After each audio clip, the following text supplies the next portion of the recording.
My name is Sydney, 27 years old, and for 10 straight years I quietly paid every single bill for my ungrateful family while they treated me like the dirt on their designer shoes.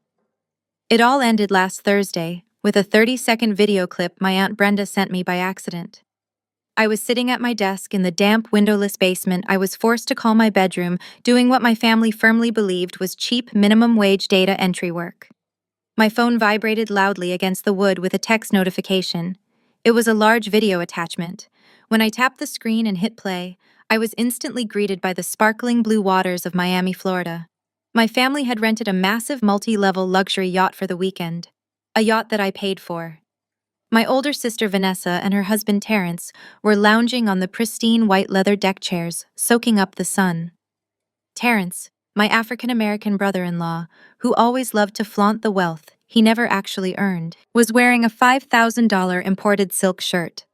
He raised a crystal champagne flute toward the camera, a massive grin on his face. "Sydney is a pathetic failure." Terrence laughed, his deep voice carrying over the sound of the ocean waves and the expensive boat engine. "She is 27 years old and hiding in the basement doing data entry like a total loser. She should be grateful we even let her breathe our air." Then my mother, Patricia, leaned into the frame, casually adjusting her diamond-studded designer sunglasses. "She is a massive leech on the family trust," my mother sneered, taking a sip of her expensive cocktail. "If it were up to me, I would have thrown her out into the street years ago. She brings absolutely nothing to this family but embarrassment." Before I continue this story, let me know where you are watching from in the comments below. Hit like and subscribe if you have ever had to quietly cut off toxic family members who completely underestimated your worth. You will definitely want to hear how I legally destroyed their fake empire overnight. I did not cry when the video ended. I did not scream, and I did not throw my phone across the room. I simply smiled, opened my laptop, and navigated directly to the elite corporate client portal of Apex Wealth Management. Growing up, my family was practically destitute, drowning in terrible debt.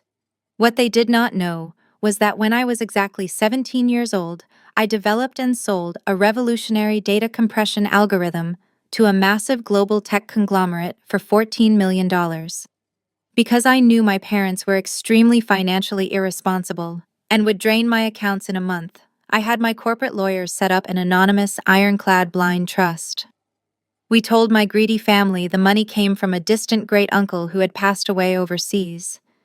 For an entire decade, they lived like royalty, assuming the trust was an endless magical well of free cash. They were completely oblivious that their pathetic failure of a daughter was the sole benefactor pulling all the strings from the basement. I clicked into the active accounts dashboard, my fingers flying across the keyboard.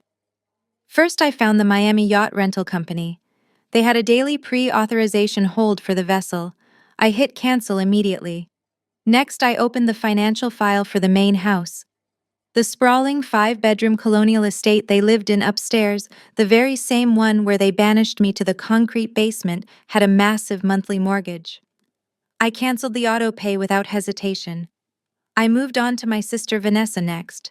She had 3 platinum credit cards tied directly to the trust fund. I flagged all of them as stolen and permanently froze the accounts. Finally, I looked at Terrence. My loud, arrogant brother-in-law drove a luxury imported SUV that cost more than most hardworking people make in 5 full years. I terminated his commercial lease agreement and revoked the banking payment authorization. It took me less than 3 minutes to completely dismantle their entire fraudulent reality. I closed my laptop, took a deep breath, and waited. 2 hours later, my phone buzzed violently. It was a furious, poorly typed text message from my mother. "We are coming home early," she wrote. "The stupid yacht company made a ridiculous billing error and forced us off the boat right in the middle of our vacation. Make sure the entire house is spotless when we get back." I read the message, set my phone face down on my desk, and prepared for the incoming storm. By midnight, the heavy oak front door slammed open so hard the living room walls actually shook. Heavy footsteps stomped directly toward the basement door. Terrence kicked my door open, his expensive designer suit wrinkled and his face twisted in pure, unadulterated rage. Vanessa and my parents crowded into the small room right behind him.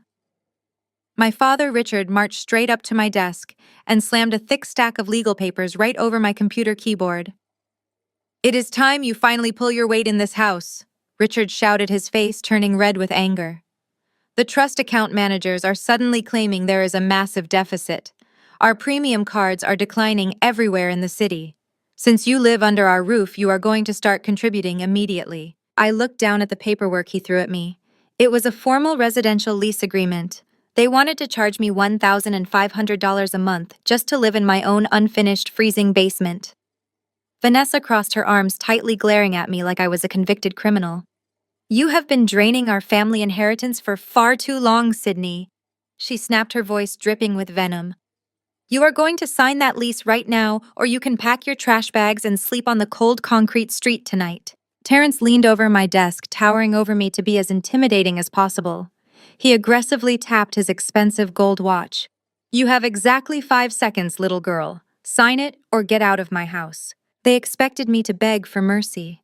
They fully expected me to cry and plead with them to let me stay. Instead, I calmly reached for a black pen. I put on my best terrified face, deliberately letting my hands shake just a little bit to perfectly sell the performance. I signed my name at the bottom of the lease agreement and handed the thick packet back to my father. "Fine," I whispered, keeping my eyes cast down toward the floor. "I will pay it." My mother snatched the paper from his hands, looking completely victorious. "You better have the first payment transferred by tomorrow morning." She scoffed loudly before turning on her heel and marching back upstairs. The rest of them quickly followed, laughing cruelly and whispering to each other about how incredibly easy it was to put me in my place. I sat perfectly still and listened to their heavy footsteps fade away into the upper levels of the house. And then, in the silence of my basement, I let out a genuine, satisfied laugh. They truly thought they had just trapped me and squeezed me for their desperate need for cash. But what they did not understand was basic real estate law. By forcing me to sign a formal binding residential lease agreement, they had just legally granted me absolute tenant rights. They could no longer kick me out on a whim. And even better, they had just made my father legally liable as my official landlord. They had absolutely no idea they just handed me the exact legal weapon I needed to destroy them all. I woke up the next morning feeling more powerful than I had in a decade. The very first thing I did was scan the signed lease agreement into my encrypted cloud drive.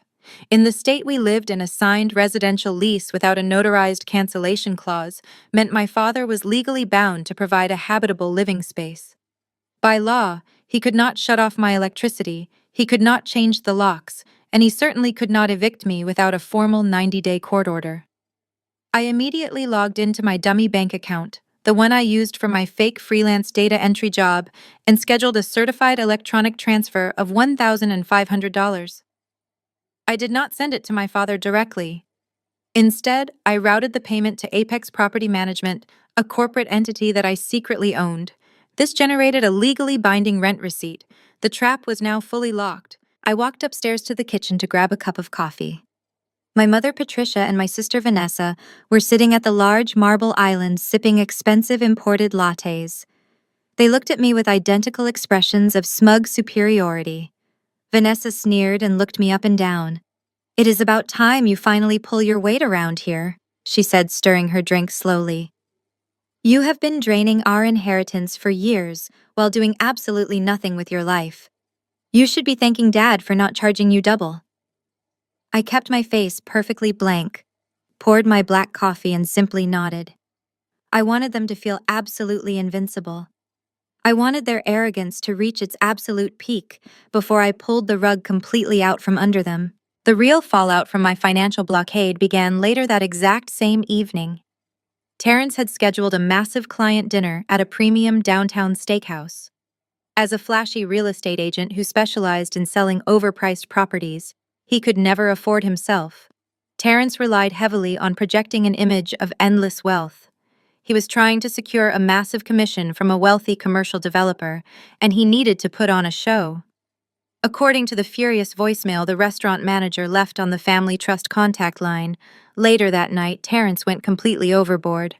He ordered 3 massive dry-aged tomahawk steaks, imported caviar, and 2 bottles of a vintage reserve wine that cost over $1,000 each. When the dinner concluded, Terrence casually flagged down the waiter. With a practiced, arrogant flick of his wrist, he tossed down the heavy metal black credit card tied directly to the family trust. The same trust I had permanently frozen less than 24 hours ago. He leaned back in his leather chair, smiling smugly at his wealthy client, completely oblivious to the ticking time bomb he had just activated. 5 minutes later, the waiter returned to the table. He was holding the black card on a small silver tray, looking incredibly nervous. "I am terribly sorry, sir," the waiter whispered, trying to be discreet. "But this card has been declined." Terrence instantly lost his mind. He slammed his fist down on the table, causing the expensive crystal wine glasses to rattle. "Run it again!" Terrence shouted, dropping all pretense of being a refined gentleman. "Do you have any idea who my family is? That is an unlimited premium account. Your cheap machine is obviously broken." The commotion drew the attention of the entire dining room. The general manager quickly hurried over to the table to intervene. "Sir, I assure you our machines are working perfectly," the manager said firmly but politely. "The issuing bank has completely frozen this account. The primary account holder placed a hard stop on all transactions." "Do you have another form of payment for the $3,400 bill?" Terrence patted his tailored suit pockets, his face turning a sickening shade of pale gray. His personal bank accounts were constantly overdrawn because he spent every dime he earned on luxury car leases and designer clothes. He had absolutely no backup plan. His wealthy client sat across the table watching the entire humiliating spectacle with a look of pure disgust. The developer silently stood up, grabbed his coat, and walked out of the restaurant without saying a single word. Terrence just lost the biggest commission of his entire career. "Sir," the manager said, his voice dropping to a cold, serious tone, "if you cannot settle this bill right now, I will be forced to call the police for theft of services." Panicking and desperate to avoid being arrested in a room full of local elites, Terrence was forced to unclasp his beloved solid gold Rolex watch from his wrist. It was his most prized possession, a symbol of the fake status he worshipped. He handed it over to the manager as physical collateral, promising to return the next morning with the cash. Terrence drove home in a state of blind, destructive rage. At exactly 11 at night, I heard his heavy footsteps thunder down the basement stairs. He kicked my door so hard the wood splintered around the lock. He stormed into my room, pointing a trembling finger right at my face. "You pathetic little thief," he screamed, his veins popping out of his neck. I slowly took off my headphones and looked up from my computer screen. "Is there a problem?" I asked calmly. "Do not play dumb with me," Terrence spat, pacing around my small room like a caged animal. "Someone stole the black card details today and triggered a fraud alert. My card got declined at the most important dinner of my life. I know it was you. You probably tried to buy some cheap garbage computer parts online because you are too broke to afford anything nice." I stared at him, marveling at his absolute delusion. Even in the face of a massive financial crisis, his ego simply could not comprehend that the endless well of money had dried up. He genuinely believed his pathetic data entry sister had committed credit card fraud rather than accept the reality that the trust was empty. "I did not touch your card, Terrence," I replied smoothly. "Maybe the trust managers finally realized you spend way too much money on expensive wine." He lunged forward and slammed both hands down on my desk. "I will get my watch back tomorrow, and then I am going to make sure Richard throws you out on the street, lease or no lease," he threatened. "You are nothing but a parasite." Terrence stormed out of the basement, slamming the broken door behind him. I picked up my phone and opened the banking app again. I navigated to the secondary credit lines and noticed my mother had just tried to use her card to buy a $500 pair of shoes online. Declined. The dominoes were finally starting to fall, and they were all going to crash directly onto their heads. The very next morning brought a new wave of panic to the household. I was quietly sitting at the small dining table in my basement, organizing my digital files, when I heard a loud shriek echo from the main entryway upstairs. My mother, Patricia, had just opened the Daily Mail. I walked up the stairs and stood in the hallway watching the chaos unfold. She was holding a thick piece of crisp white paper, her hands visibly trembling. "Richard, get in here right now," she yelled, her voice cracking with pure hysteria. My father rushed out of his home office, still wearing his silk bathrobe. Patricia shoved the paper into his chest. It was a certified legal notice from the exclusive Neighborhood Homeowners Association. The community we lived in was notoriously strict and aggressively monitored the wealth and status of its residents. The letter stated in bold red ink that the household was delinquent on $5,000 worth of annual association dues. If the balance was not paid in full within 48 hours, the board would officially place a public lien on the property and publish the delinquency in the neighborhood newsletter. For a woman like my mother who lived entirely for the approval of her wealthy country club friends, public humiliation was a fate far worse than death. "How is this possible?" Richard muttered, his face turning a sickly shade of white. "The trust always auto-pays these fees on the first of the month." "Because the trust is currently restructuring, you idiot," Patricia snapped at him. "The bank said it could take weeks to unfreeze the primary accounts. We do not have $5,000 in liquid cash sitting around. Terrence spent his last dime on that ridiculous dinner last night, and Vanessa is maxed out." That was when they both slowly turned their heads and looked directly at me. I was standing near the kitchen island holding a glass of water. A predatory gleam sparked in my mother's eyes. She marched over to me, invading my personal space. "Sydney," she demanded using her sweetest, most manipulative tone of voice, "you need to help your family." I took a slow sip of my water. "I just paid you $1,500 in rent yesterday," I replied calmly. "You should use that money to pay the association." My father scoffed loudly and threw his hands up in the air. "We cannot touch that money yet," he complained angrily. "The new lease agreement you signed routed the payment through some ridiculous third-party property management portal called Apex Holdings. They placed a standard 7-day clearing hold on the funds. We need cash right this exact second." Patricia slammed her hand on the marble counter. "You have a job, Sydney. You have been doing that pathetic data entry work for years. Go down to one of those payday loan places in the city and take out a cash advance." I stared at her, genuinely amazed by her absolute lack of shame. "You want me to take out a high-interest predatory loan to pay your luxury neighborhood fees?" I asked, keeping my voice completely monotone. "I cannot do that. My credit score is terrible, and my income is too low to qualify for a $5,000 unsecured loan." Patricia's fake sweet tone instantly vanished, replaced by a vicious scowl. "You ungrateful little brat," she screamed, pointing her manicured finger an inch from my nose. "We put a roof over your head. We feed you. We allow you to live in this beautiful house, and this is how you repay us. You are completely useless." She wildly looked around the kitchen counter and spotted my car keys sitting near the fruit bowl. I drove a beat-up 10-year-old Honda Civic. It was the perfect disguise for my fake low-income lifestyle. Patricia lunged forward and snatched the keys off the counter, gripping them tightly in her fist. "Since you refuse to contribute to this family, I am taking collateral," she announced triumphantly. "You do not get to use this car anymore.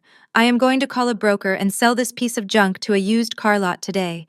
It might fetch a few $1,000s, which is more than you have ever been worth to us." Richard nodded in agreement, completely supporting her unhinged behavior.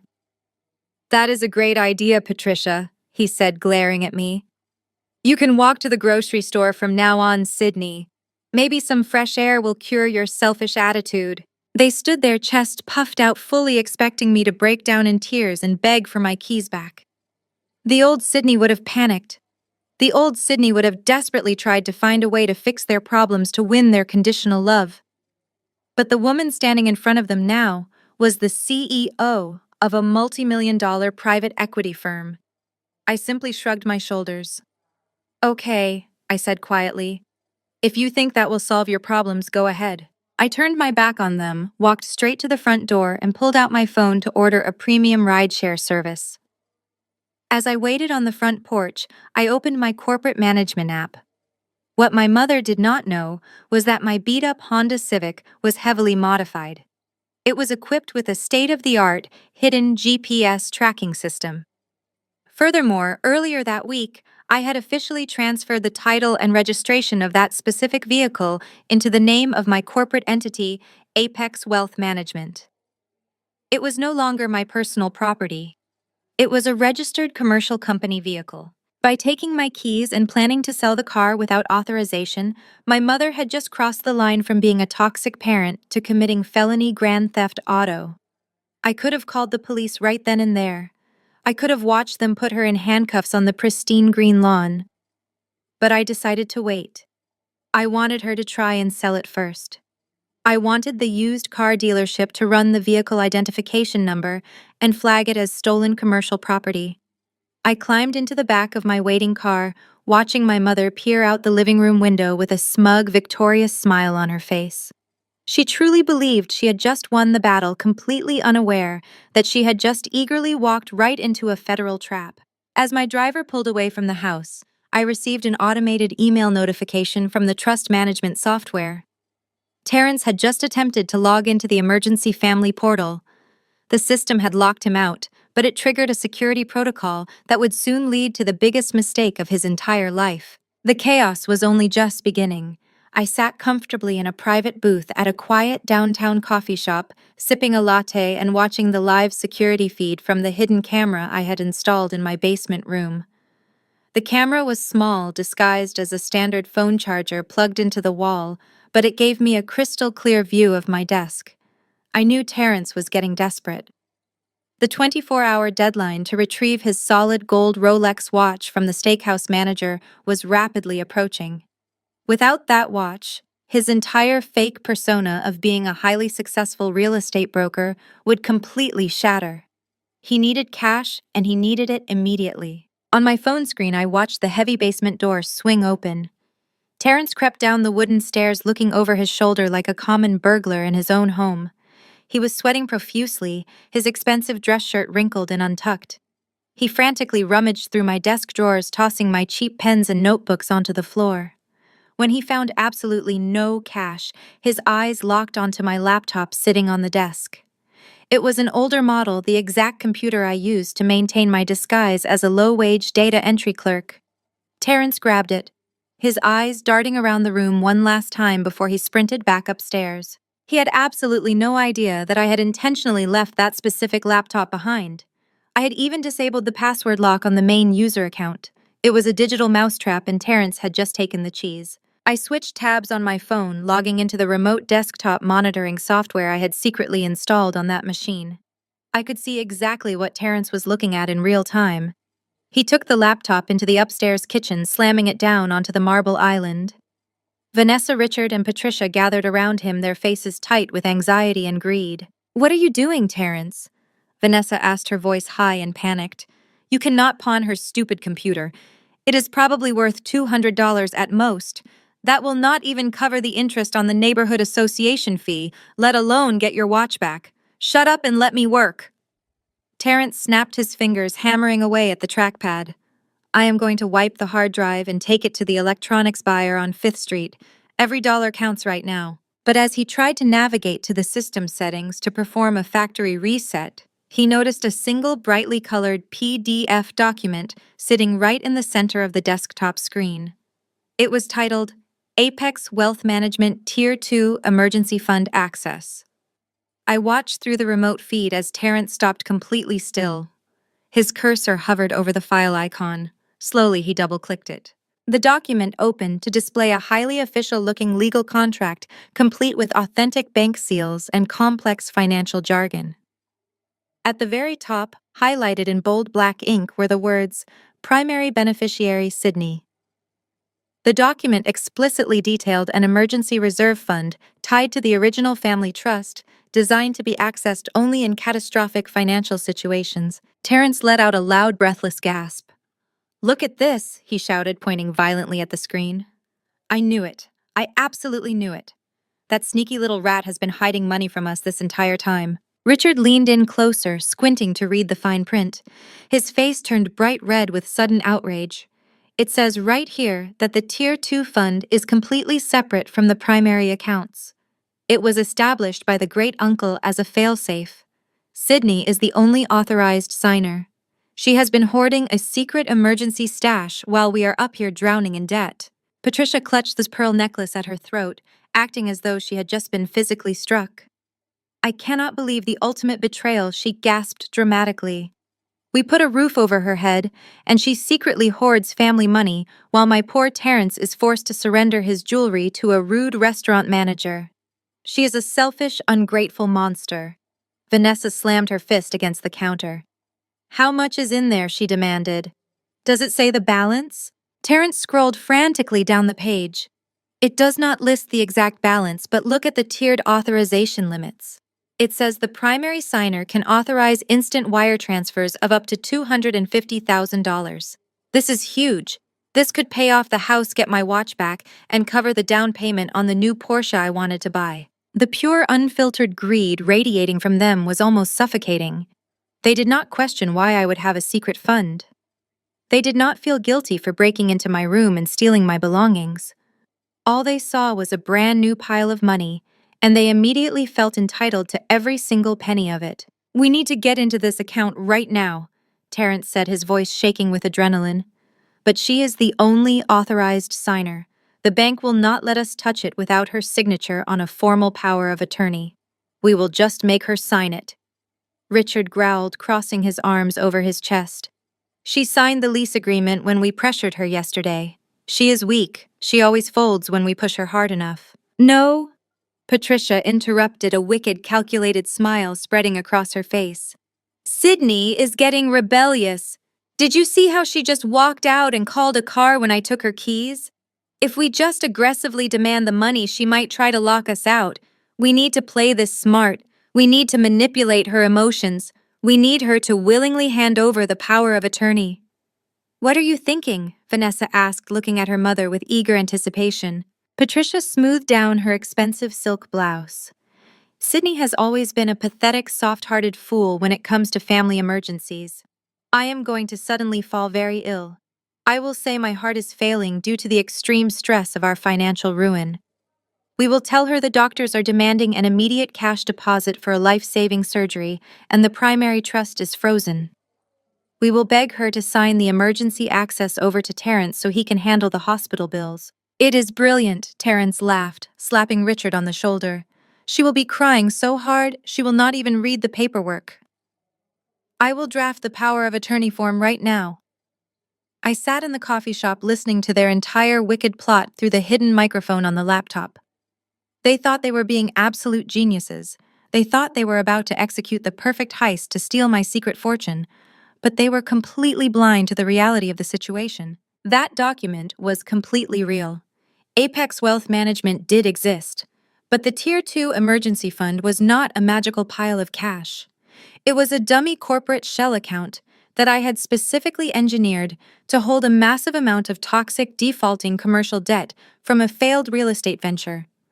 Whoever signed as the authorized operator of that specific fund would instantly become legally and personally liable for millions of dollars in toxic loans. I took a slow, satisfied sip of my latte. They wanted a power of attorney. I was more than happy to give it to them. I stayed at the coffee shop for another 2 hours, deliberately giving them more than enough time to fully orchestrate their pathetic little theatrical performance. I wanted them to stew in their own anxious greed, planning every single detail of their manipulation. When I finally ordered a premium rideshare to take me back to the suburban estate, the sun was just beginning to set, casting long and dark shadows across the perfectly manicured lawns of the wealthy neighborhood. I stepped out of the vehicle and walked slowly up the pristine concrete driveway.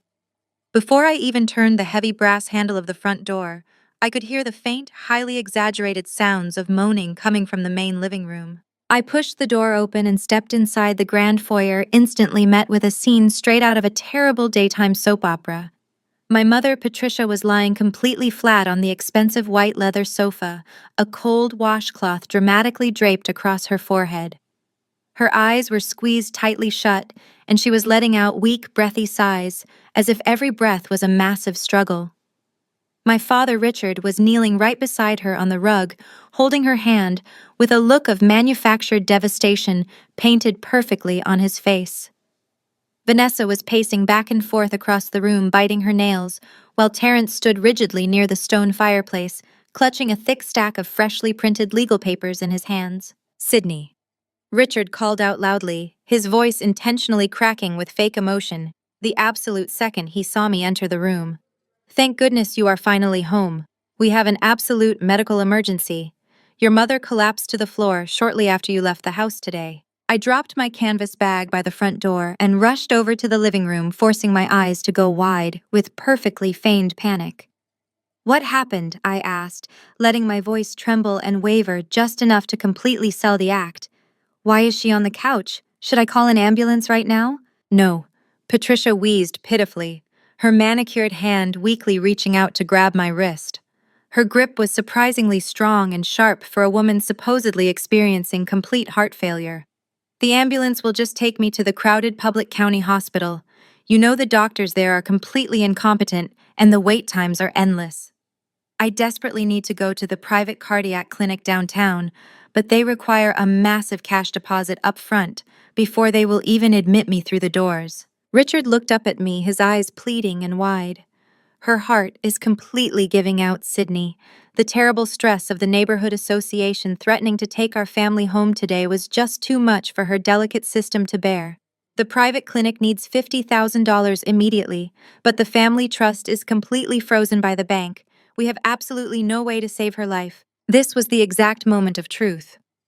Vanessa stopped her anxious pacing and stepped much closer to me, her arms crossed tightly over her chest.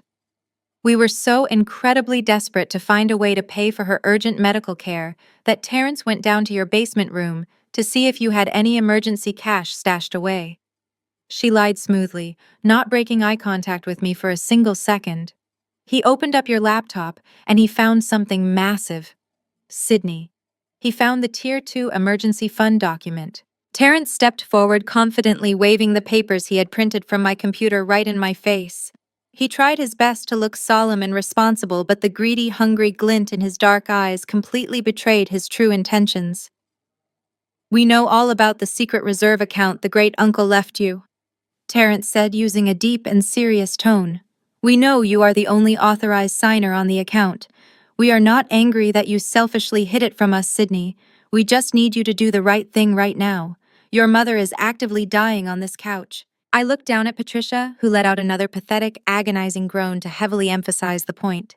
The manipulation was so incredibly transparent, it was almost insulting to my intelligence, but I played right into their greedy hands. I let my shoulders slump forward in defeat. I forced a few genuine tears to well up in the corners of my eyes, an old survival trick I learned from years of having to hide my true emotions in this extremely toxic house. I cannot believe you actually broke into my private room and went through my personal computer, I whispered softly, letting a single tear fall down my cheek. That fund was supposed to be my absolute last resort for my future. If I drain it now, what will happen to me? Vanessa scoffed loudly, her fake sisterly sympathy instantly evaporating into harsh, unfiltered cruelty. Your future. Your mother is lying right here dying in front of you, and you are only worried about your own pathetic future. You are the most selfish and disgusting person I have ever met in my entire life. Terrence shoved the heavy stack of papers directly into my chest, aggressively forcing me to take them. This is a standard legal power of attorney form, he explained quickly, his words rushing out in an eager and desperate torrent. It grants me as the head of the household temporary authorization to act completely on your behalf regarding the Tier 2 fund. If you sign this paper right now, I can personally wire the money directly to the private clinic and get your mother the life-saving surgery she desperately needs. If you do not sign it, her immediate death is going to be entirely on your hands. I stared down at the paperwork in my hands. It was a standard cheap legal template he had clearly downloaded for free off the internet.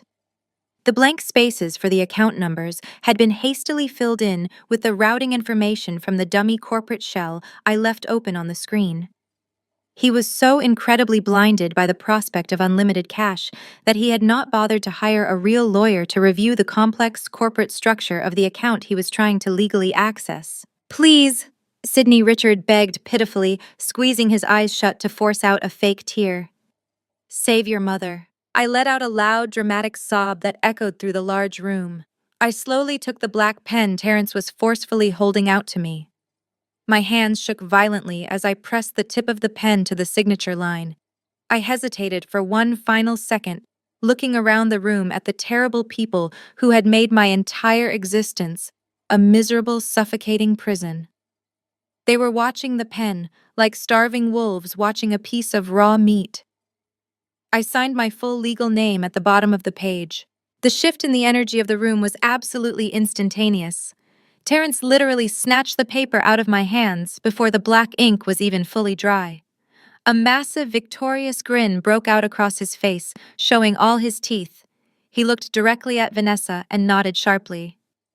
"We got it," he announced loudly, completely dropping the somber, respectful medical emergency act. On the leather couch, Patricia miraculously stopped moaning. The supposedly dying woman sat up perfectly straight, casually removing the cold washcloth from her forehead and tossing it onto the glass coffee table. She let out a long, satisfied exhale and gracefully adjusted her expensive silk blouse. "Well," she said briskly, her voice entirely back to its normal arrogant tone, "that was entirely too exhausting for me. I am going to need a large glass of expensive wine to recover from all this ridiculous stress." I stood there pretending to look completely shocked and utterly betrayed. "You are not sick at all," I whispered loudly, taking a stumbling step backward. "You all completely lied to me." "Oh, please grow up, Sydney." Vanessa laughed cruelly, walking over to pour her mother a drink from the crystal bar cart. "We did exactly what we had to do to protect the family assets from your selfish hoarding. You had absolutely no right hiding that money from us anyway. Terrence is going to manage the funds from now on." Terrence was already carefully folding the power of attorney document and stuffing it deep into the inner pocket of his tailored suit jacket. "I am going to the bank first thing tomorrow morning to validate this document," he said, practically vibrating with excitement and greed. "And once the funds are fully cleared, I am finally going to get my gold watch back. And then I am going straight to the luxury dealership. That new Porsche Cayenne is practically already sitting in my driveway." Richard proudly patted Terrence on the back, looking exactly like a proud father admiring his successful son. "Good work, son. This family is finally back on track. Now, Sydney, go back down to your basement right now. We have very important financial planning to discuss, and it absolutely does not concern you." I turned around and slowly walked out of the living room, keeping my head bowed down in complete mock defeat. Behind me, I could hear the sharp sound of crystal glasses clinking together as they loudly celebrated their brilliant deception. They truly thought they had just secured millions of dollars in free cash. They thought they had finally broken me completely. But as I walked down the wooden stairs to my dark basement, a genuine terrifying smile spread across my face. Terrence was taking a legally binding power of attorney document to the bank tomorrow. He was going to officially attach his own name, his social security number, and his personal financial liability to a corporate shell account, holding $800,000 of defaulting commercial real estate debt. The trap was permanently sprung, and they had eagerly locked themselves inside. The very next morning, the house was buzzing with an electric, greedy energy. I could hear Terrence upstairs practically whistling as he paced back and forth across the hardwood floors. The rich scent of his overpowering designer cologne drifted down the basement stairs. He was putting on his best custom-tailored suit, preparing for what he believed was going to be the most triumphant day of his entire life. Vanessa was right beside him, excitedly discussing which high-end boutiques they were going to visit the absolute second the bank gave them access to my secret millions. I sat quietly at my desk, sipping my morning tea and watching the digital dashboard of my corporate wealth management software. At exactly 9 in the morning, Terrence and Vanessa marched into the grand lobby of the primary downtown branch of the Citibank. I could trace their movements through the digital access requests pinging my secure server. Terrence proudly slammed the power of attorney document onto the desk of a junior branch manager. He demanded immediate access to the Tier 2 emergency fund, loudly claiming he was the new authorized head of the household estate. The junior manager, unaware of the complex corporate trap I had set, scanned the document into the system. Within 20 minutes, the bank's automated legal software verified Terrence's identity. It officially linked his social security number and his personal financial profile to the dummy corporate shell account. My phone buzzed with a confirmation email. Terrence was now legally listed as the primary guarantor of an $800,000 toxic commercial real estate debt portfolio. But Terrence did not know how to read complex financial statements. When the bank manager turned the computer screen around to show him the account overview, Terrence only saw the bold numbers. He saw a corporate credit facility limit of $800,000. He completely ignored the glaring red text that clearly labeled it as a revolving liability line. In his arrogant, uneducated mind, He had just gained access to an unlimited black card.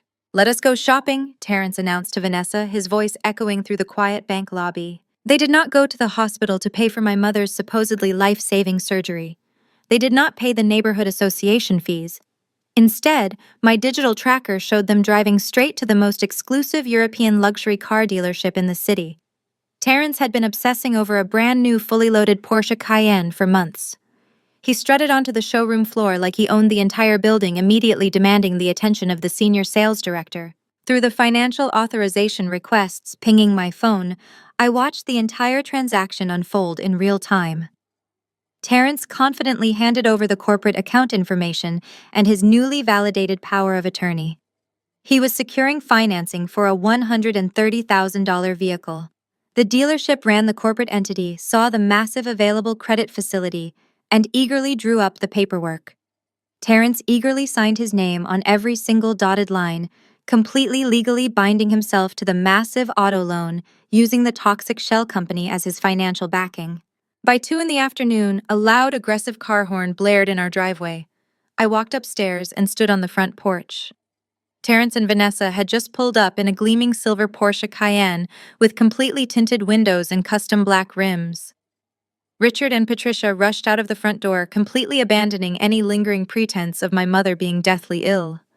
Patricia practically skipped across the pristine lawn, running her hands lovingly over the smooth paint of the luxury SUV. "Oh, Terrence, it is absolutely gorgeous!" Patricia squealed with delight, pulling him into a massive hug. "You are an absolute financial genius. You saved our family." Terrence leaned against the hood of the expensive car, adjusting his designer sunglasses with a smug, arrogant smirk. He looked over at me, standing quietly on the porch. The expression on his face was one of pure, unfiltered triumph. "I told you I would unlock that trust, Sydney," he sneered, pointing a finger at me. "You thought you could hide the great uncle's money from us. You thought you could keep all of this wealth to yourself while you hide in the basement like a pathetic rat. Well, I am the captain of this ship now." Vanessa stepped out of the passenger side, her arms completely loaded with expensive shopping bags from designer boutiques. She walked right up the steps and got entirely too close to my face. "We have the power now," she whispered cruelly. "As soon as the final paperwork clears on the estate restructuring, we are tearing up your stupid lease agreement. We are going to legally evict you by the end of the month. You better start packing your cheap clothes right now." I looked at the shiny new car, then at my completely cured mother, and finally at my arrogant brother-in-law. I forced myself to look terrified, taking a small, fearful step backward. "You cannot do this," I whispered, keeping my voice weak. "That was my emergency money. It is our money now." Richard laughed, patting the roof of the Porsche. "Go back to your basement, Sydney. We have celebrating to do." They all piled into the spacious, luxurious interior of the new vehicle, loudly discussing which five-star restaurant they were going to drive to for a celebratory late lunch. I turned around and walked back inside the house. I did not go to the basement.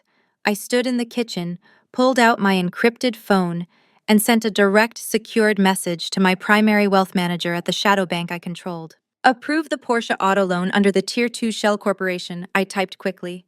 "Set the variable interest rate to the absolute legal maximum of 22%.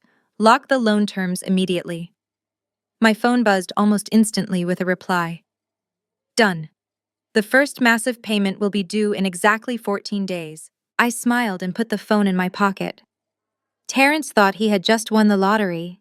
He had absolutely no idea he had just purchased a $130,000 anchor that was going to drag him straight to the bottom of the ocean. And to make matters even better, because they had spent their afternoon buying luxury cars and designer clothes, instead of paying the urgent utility bills, the city was officially scheduling a total power shutoff for the main house.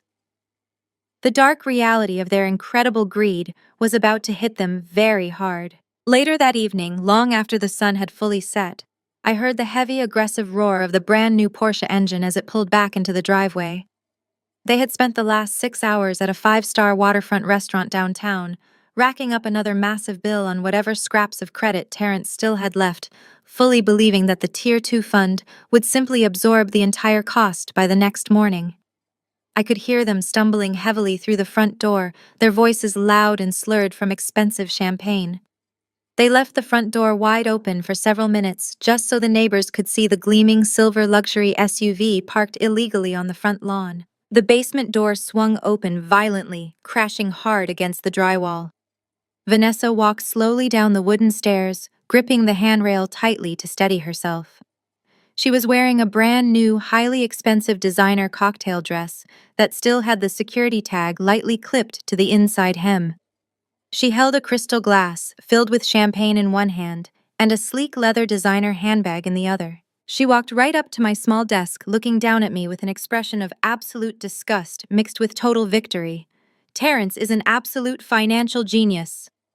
Vanessa gloated, her words slightly slurred but dripping with toxic venom. "He went right into that bank and unlocked the entire trust without breaking a sweat." The branch manager practically bowed to him when he saw the massive numbers in that account. "We have millions at our disposal now, and you cannot do a single thing to stop us." I looked up from my computer screen, keeping my hands folded neatly in my lap. I did not say a word, letting her fill the quiet room with her own staggering arrogance. "You thought you were so incredibly smart," Vanessa sneered, taking a long, sloppy sip of her drink. "You thought you could keep all that wealth to yourself while the rest of us suffered and worried about bills. Well, the tables have completely turned. My husband is the official head of the estate now. And since we clearly do not need your pathetic basement rent money anymore, we are going to legally evict you next month. You have exactly 30 days to pack up your cheap garbage and get out of our house." I forced my bottom lip to tremble, looking down at the floor as if I had been entirely defeated.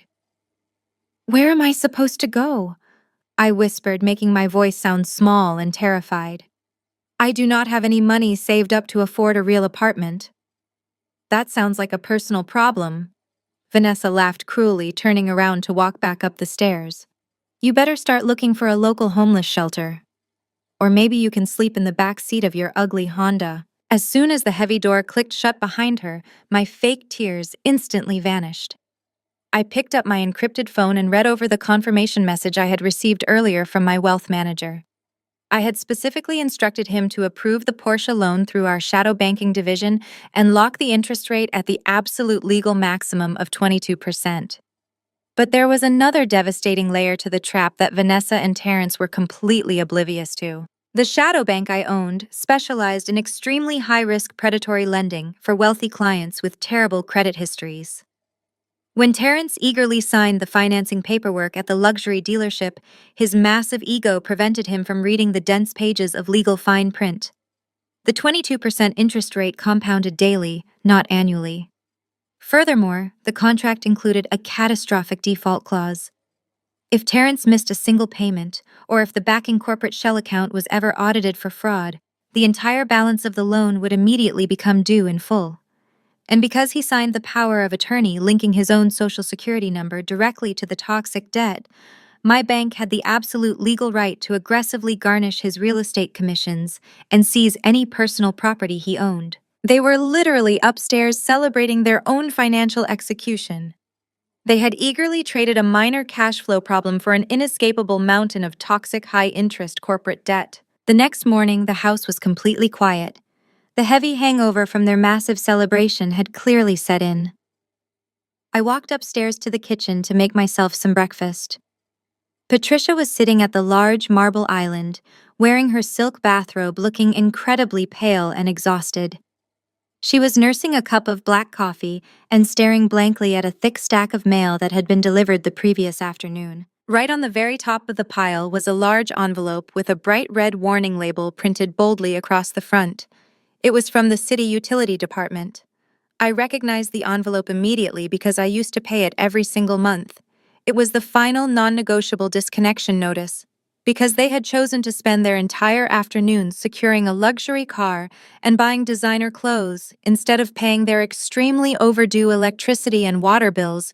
The city was officially revoking their service. Patricia slowly pushed the envelope across the counter toward Richard, who had just walked into the kitchen rubbing his temples. "We need to have Terrence wire the money for the electric bill today." Patricia mumbled, her voice lacking its usual sharp edge. "The letter says they are sending a technician to shut off the power by 3 o'clock this afternoon." Richard waved his hand dismissively, not even bothering to look at the urgent final notice. "Relax, Patricia. he grumbled, pouring himself a cup of coffee. Terrence has the permanent power of attorney now. He will just call the bank manager and have them expedite a wire transfer directly to the utility company. We have an $800,000 credit line. A past due electric bill is absolutely nothing to us now. I stood by the stainless steel refrigerator, quietly pouring myself a glass of orange juice.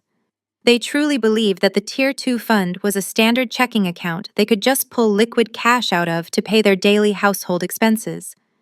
They had absolutely no idea that the toxic corporate shell account was strictly restricted. It could only be used to secure commercial asset financing like a predatory auto loan, but it could never be used to withdraw cash or pay residential utility bills. The money they thought they had was a complete mirage. "I am going to head down to my office," I said quietly, placing my glass in the sink. "I have a lot of data entry work to finish today." Richard scoffed loudly, leaning against the counter. "You do that, Sydney. Keep typing away for your minimum wage pennies while the adults handle the real money. Just remember, you only have 30 days left before you are out on the street." I nodded respectfully and walked back down to my basement. As soon as I reached my desk, I pulled up the digital tenant portal for the property management company I owned. When I signed the residential lease agreement my father forced upon me a few days ago, I did not just secure my legal right to live in the house. I also used the lease to officially register my basement as a completely separate independent dwelling unit with the City Housing Authority. That single piece of paper allowed me to schedule a private contractor to install a separate utility meter specifically for my basement, entirely disconnected from the main house grid. I had already paid my independent utility account in full for the next 12 months. While my arrogant family was busy ignoring final warning notices and bragging about their fake wealth, they were actively counting down the final hours before their entire glamorous world went completely dark. At exactly 3 o'clock in the afternoon, the heavy hum of the central air conditioning unit suddenly ground to a violent halt. I was sitting at my basement desk, perfectly comfortable, when I heard the sharp collective gasp echo from the kitchen upstairs. The sudden silence in the massive house was almost deafening. The only sound left was the rapid, high-pitched beeping of the expensive smart refrigerator completely shutting down. I glanced at the digital clock on my computer screen. The city utility department was incredibly punctual. I leaned back in my chair and listened to the immediate chaotic panic unfolding directly above me. Patricia was practically screaming. Her expensive hairstyling tools had died right in the middle of her afternoon blowout, leaving her trapped in the dark upstairs bathroom. Terrence was loudly shouting from the front entryway, violently rattling the handles of the massive electronic security gates. The gates were hardwired into the house grid and had automatically locked shut when the power failed, effectively trapping his brand new Porsche in the driveway. Richard was loudly slamming the refrigerator door open and shut, repeatedly cursing, as if the aggressive physical motion would somehow magically summon the electricity back to life. Then came the realization about the water. Vanessa shrieked from the guest bathroom that the faucets were completely dry and the toilets would not flush. Heavy, frantic footsteps stomped rapidly toward the basement door. Richard pulled the door open, fully prepared to yell at me to go check the breaker box in the utility closet. But the moment the heavy door swung wide open, his angry shouting caught in his throat. He completely froze. The wooden stairwell leading down to my room was pitch black, but at the bottom of the steps, my living space was glowing with bright, warm light. The soft, steady purr of my personal window air conditioning unit filled the air, keeping my room crisp and cool, while the oppressive afternoon heat was already beginning to bake the upper levels of the house. Richard slowly walked down the wooden steps, his eyes wide with absolute confusion. He squinted against the bright lights of my ceiling fixtures. "How do you have power?" he demanded, looking around my small room as if he were trying to spot a hidden generator. "The entire neighborhood block must be out. Did a transformer blow down the street?" I shook my head and pointed a finger toward my illuminated computer monitors. "The neighborhood grid is perfectly fine," I replied calmly, not bothering to stand up. "The city shut off your specific connection because you completely ignored the final warning notice this morning. I have power because I am a legally registered tenant. When you aggressively forced me to sign that residential lease agreement last week, I immediately used that legally binding document to apply for an independent utility meter specifically for this basement unit. My electricity and water bills are fully paid in advance for the next 12 months. You are currently standing in a completely separate, legally recognized residence. His face contorted with pure, unfiltered rage. The realization that I had outsmarted him hit him like a physical blow. You selfish little brat. Richard spat his face, turning an angry shade of purple. We have thousands of dollars of premium imported seafood and organic meats in the upstairs freezer. It is 100 degrees outside today. We are going to lose absolutely everything in that kitchen. He did not ask for my help. He did not apologize for his previous cruelty or for threatening to throw me out on the street. His staggering sense of entitlement simply took over. He quickly turned around, stormed back up the dark wooden stairs, and returned less than a minute later, holding a massive, thick orange construction extension cord. "Move out of the way," Richard ordered, violently pushing past my chair. He aggressively jammed one end of the thick orange cord into the wall outlet right next to my desk. He started unspooling the heavy wire in a rush, intending to run it all the way up the wooden stairs to power the main kitchen appliances and the living room fans. I could hear Patricia and Vanessa cheering him on from the top of the dark stairwell, loudly praising him for taking control of the situation and putting me back in my place. I sat quietly and watched him unravel the cord for a few seconds. I let him feel the temporary rush of victory. Then I calmly reached into my top desk drawer and pulled out a pair of heavy-duty industrial steel scissors. I stood up from my chair and walked right over to the wall outlet. Richard was already halfway up the wooden stairs, pulling the heavy orange cord taut against the banister. I did not raise my voice. I did not show even a single ounce of anger. I simply clamped the sharp, heavy steel blades completely around the thick orange wire and squeezed down with all of my strength. A loud, sharp snap echoed through the quiet room. The severed end of the extension cord dropped lifelessly onto the basement carpet. Richard whipped around so fast he nearly lost his balance on the dark steps. His face went completely pale with absolute shock, staring at the severed wire dangling uselessly from his hand. "What did you just do?" he screamed, his voice cracking with total hysteria. "Are you insane? You just ruined a $50 industrial cord." "I am simply protecting my legal liability as a registered tenant," I stated clearly, looking him dead in the eye without blinking. Running a high-voltage construction cord up a dry wooden stairwell to power major kitchen appliances is a severe violation of the city fire code. If that cheap cord overheats and burns this massive house down to the ground, my renter insurance policy will absolutely not cover the structural damages. As your paying tenant, I simply cannot allow you to create a massive fire hazard inside my legally rented space. I pointed to the severed piece of wire still plugged into my wall. "Please remove your garbage from my floor," I added coldly. Richard looked like he was about to physically explode. He stood frozen on the stairs, his fists clenched tight, his entire body shaking with a level of furious anger I had never witnessed from him before. For my entire life, he had relied on shouting and intimidation to force me into total submission. But the rules of the game had completely changed overnight. I was no longer the frightened, desperate daughter he could easily bully into obedience. I was an independent legal tenant, armed with an ironclad lease, and he was nothing but a desperate, broke landlord sweating in the dark. "I am calling the police right now," Richard threatened, his voice dropping to a dangerous, shaking whisper. "I am going to have the cops drag you out of here in handcuffs for vandalism and intentional property damage. You are going to rot in a jail cell tonight." I smiled sweetly at him and gestured openly toward the stairs. "Go right ahead," I told him, keeping my tone perfectly pleasant.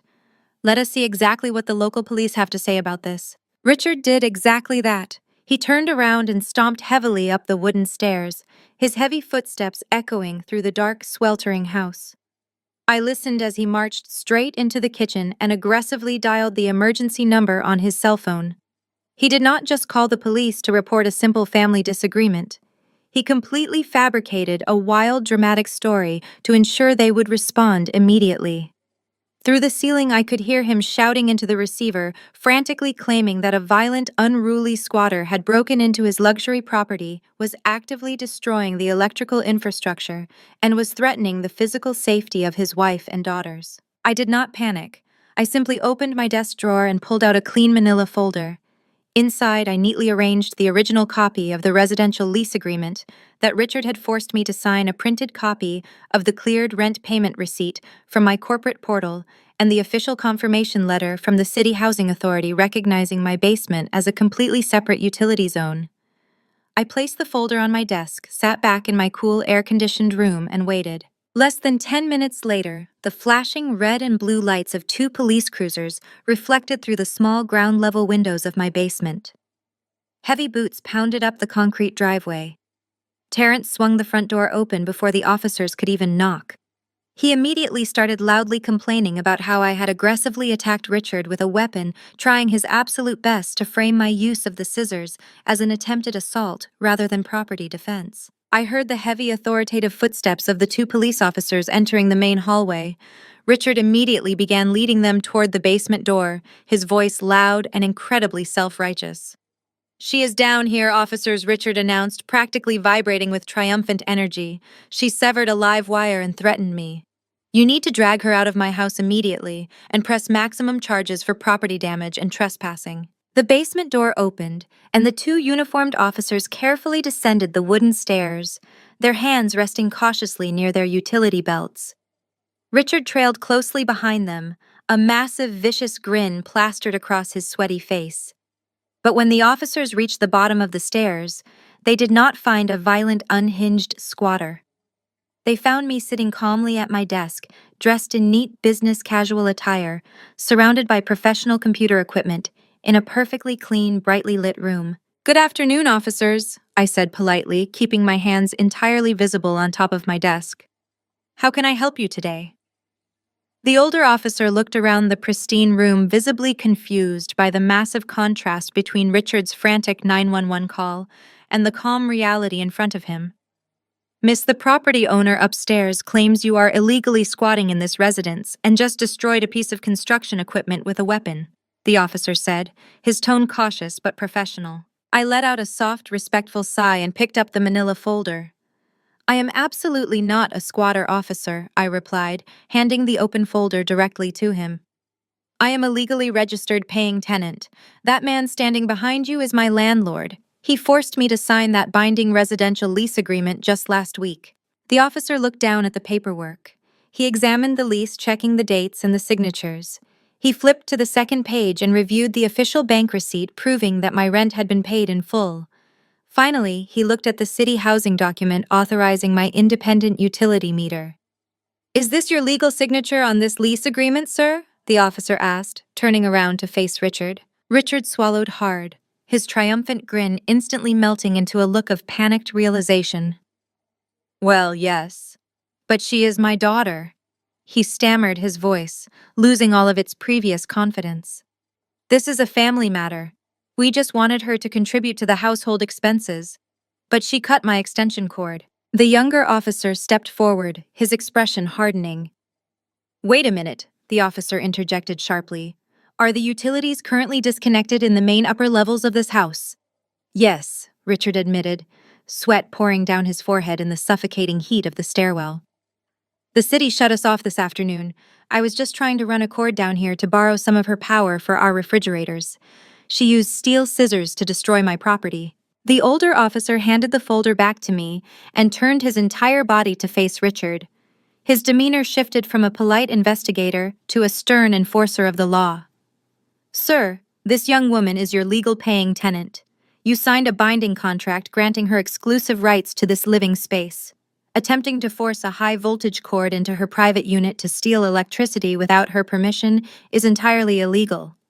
Furthermore, attempting to forcibly remove a paying tenant from a property without a formal 90-day court-ordered eviction is a severe violation of state housing laws." "But it is my house!" Richard yelled, his face turning bright red with humiliation and anger.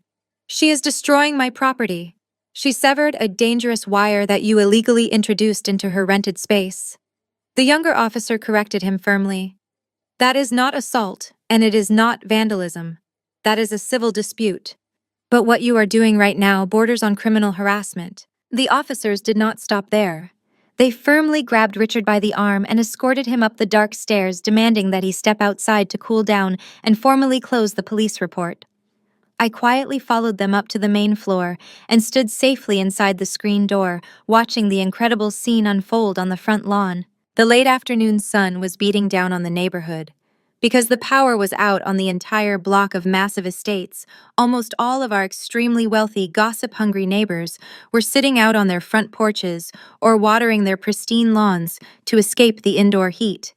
They all had a perfect, unobstructed view of Richard standing in his driveway, sweating profusely in his silk robe, being loudly and aggressively reprimanded by two uniformed police officers. Mrs. Higgins, the incredibly strict president of the neighborhood association, who had sent the lien threat earlier that week, was literally standing at the edge of her driveway with her arms crossed, watching Richard with an expression of absolute disgust. If we get called back to this residence because you are harassing your legal tenant or attempting an illegal self-help eviction, you will be leaving this property in handcuffs tonight, the older officer warned Richard loudly, ensuring his voice carried across the quiet suburban street.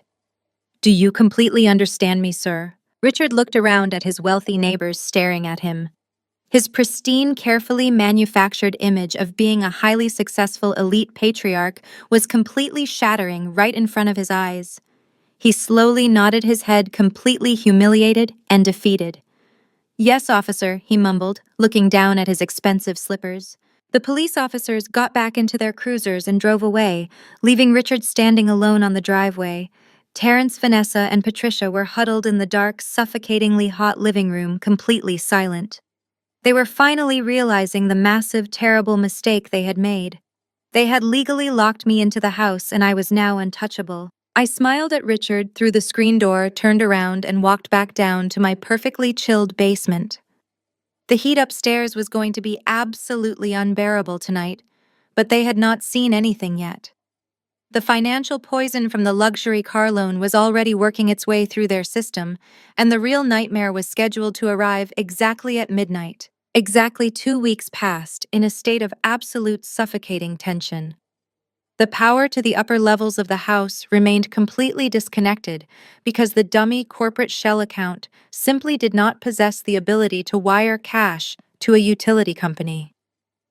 My family was forced to rely on a loud, incredibly obnoxious gas generator they rented on Richard's final maxed-out credit card just to keep the refrigerators running and a few fans blowing. But the heat and the darkness were absolutely nothing compared to the financial execution that was rapidly approaching. When Terrence secured that luxury auto loan, he completely ignored the catastrophic default clause hidden in the fine print. The 22% interest rate compounded daily. When his very first scheduled payment officially posted to the account, the minimum amount due was completely astronomical. Because the Tier 2 fund was a toxic liability shell and not a liquid cash account, the automated payment was immediately rejected for insufficient funds. The second that payment bounced, the shadow bank initiated an immediate aggressive asset recovery protocol. They did not send a polite warning letter. They did not call his cell phone to ask for a new payment method. They simply dispatched the recovery agents. At exactly 2 in the morning, the heavy rumbling sound of massive diesel engines shattered the quiet peace of our exclusive suburban neighborhood. I was awake in my basement tracking the GPS coordinates of the recovery team on my encrypted laptop. I walked over to my ground-level window and peered out through the blinds. 2 massive, heavy-duty tow trucks slowly backed into our wide concrete driveway. Their bright amber warning lights flashed rhythmically, casting eerie yellow shadows across the pristine front lawn and illuminating the dark, powerless exterior of the main house. The repo men were absolute professionals. They moved with incredible speed and precision. One agent hopped out of the first truck and immediately backed up to the gleaming silver Porsche Cayenne that Terrence loved more than anything in the world. The second agent maneuvered his truck toward the expensive imported SUV that Terrence had leased months ago, an account that had also inevitably fallen into severe delinquency now that the family trust was entirely frozen. The loud mechanical whine of the hydraulic lifts lowering into place echoed through the silent street. The noise finally woke Terrence. The heavy oak front door violently swung open. Terrence practically flew out of the house, sprinting down the brick front steps wearing absolutely nothing but a pair of designer silk boxers. He was completely barefoot, his eyes wide with wild, unfiltered panic. "Hey! He screamed at the top of his lungs, his deep voice cracking with hysteria. "Get your filthy hands off my cars! What do you think you are doing? You cannot take those!" The lead recovery agent did not even flinch. He calmly finished securing the heavy steel chains around the front axle of the Porsche. "Sir, step back away from the vehicle," the agent ordered, firmly holding up a thick clipboard. "This property is being legally repossessed by the financial institution due to a massive breach of contract and severe payment delinquency." Terrence completely lost his mind. His massive ego, already severely bruised by living in a dark, sweltering house for 2 weeks, finally snapped. "I am the authorized head of the estate," Terrence roared, charging across the wet grass. "I have an $800,000 corporate credit line. I will sue you and your entire garbage company into the ground." He did not stop at yelling. Terrence lunged forward and forcefully shoved the recovery agent hard in the chest, attempting to physically unhook the thick steel chains from the undercarriage of his beloved luxury vehicle. The agent stumbled backward but immediately pulled a radio from his belt. Because repossession in wealthy neighborhoods often turned violent, when entitled people lost their expensive toys, the recovery agency had already notified the local precinct before they even turned onto our street. Within seconds of Terrence throwing that first physical punch, the loud wail of police sirens pierced the night air. 2 police cruisers sped around the corner, their red and blue lights completely flooding our front yard. Vanessa came running out of the front door a moment later, wearing a thin silk nightgown. She let out a piercing, dramatic wail as she saw 2 police officers aggressively tackle her husband onto the damp grass. Terrence thrashed and cursed, fighting against the officers as they forcefully pulled his arms behind his back and locked heavy metal handcuffs around his wrists. "Stop it!" Vanessa shrieked, running down the driveway and waving her arms frantically. "You are making a terrible mistake. We are wealthy. My husband is a highly successful real estate broker. He has millions in the bank. You cannot treat us like common criminals." The officers completely ignored her frantic screaming. They hauled Terrence to his feet. He was covered in mud and grass, shivering in the cool night air, in nothing but his underwear, completely stripped of his fake professional dignity. They shoved him into the back of the police cruiser, slamming the heavy door shut and trapping his furious screaming inside. I watched the entire spectacle unfold from the comfort of my air-conditioned basement, feeling a deep, profound sense of justice. But the absolute best part of the night did not involve Terrence or Vanessa. It involved my mother. Patricia slowly stepped out onto the front porch, pulling her expensive robe tightly around her shoulders. She looked past the tow trucks, past the police cruisers, and out into the street.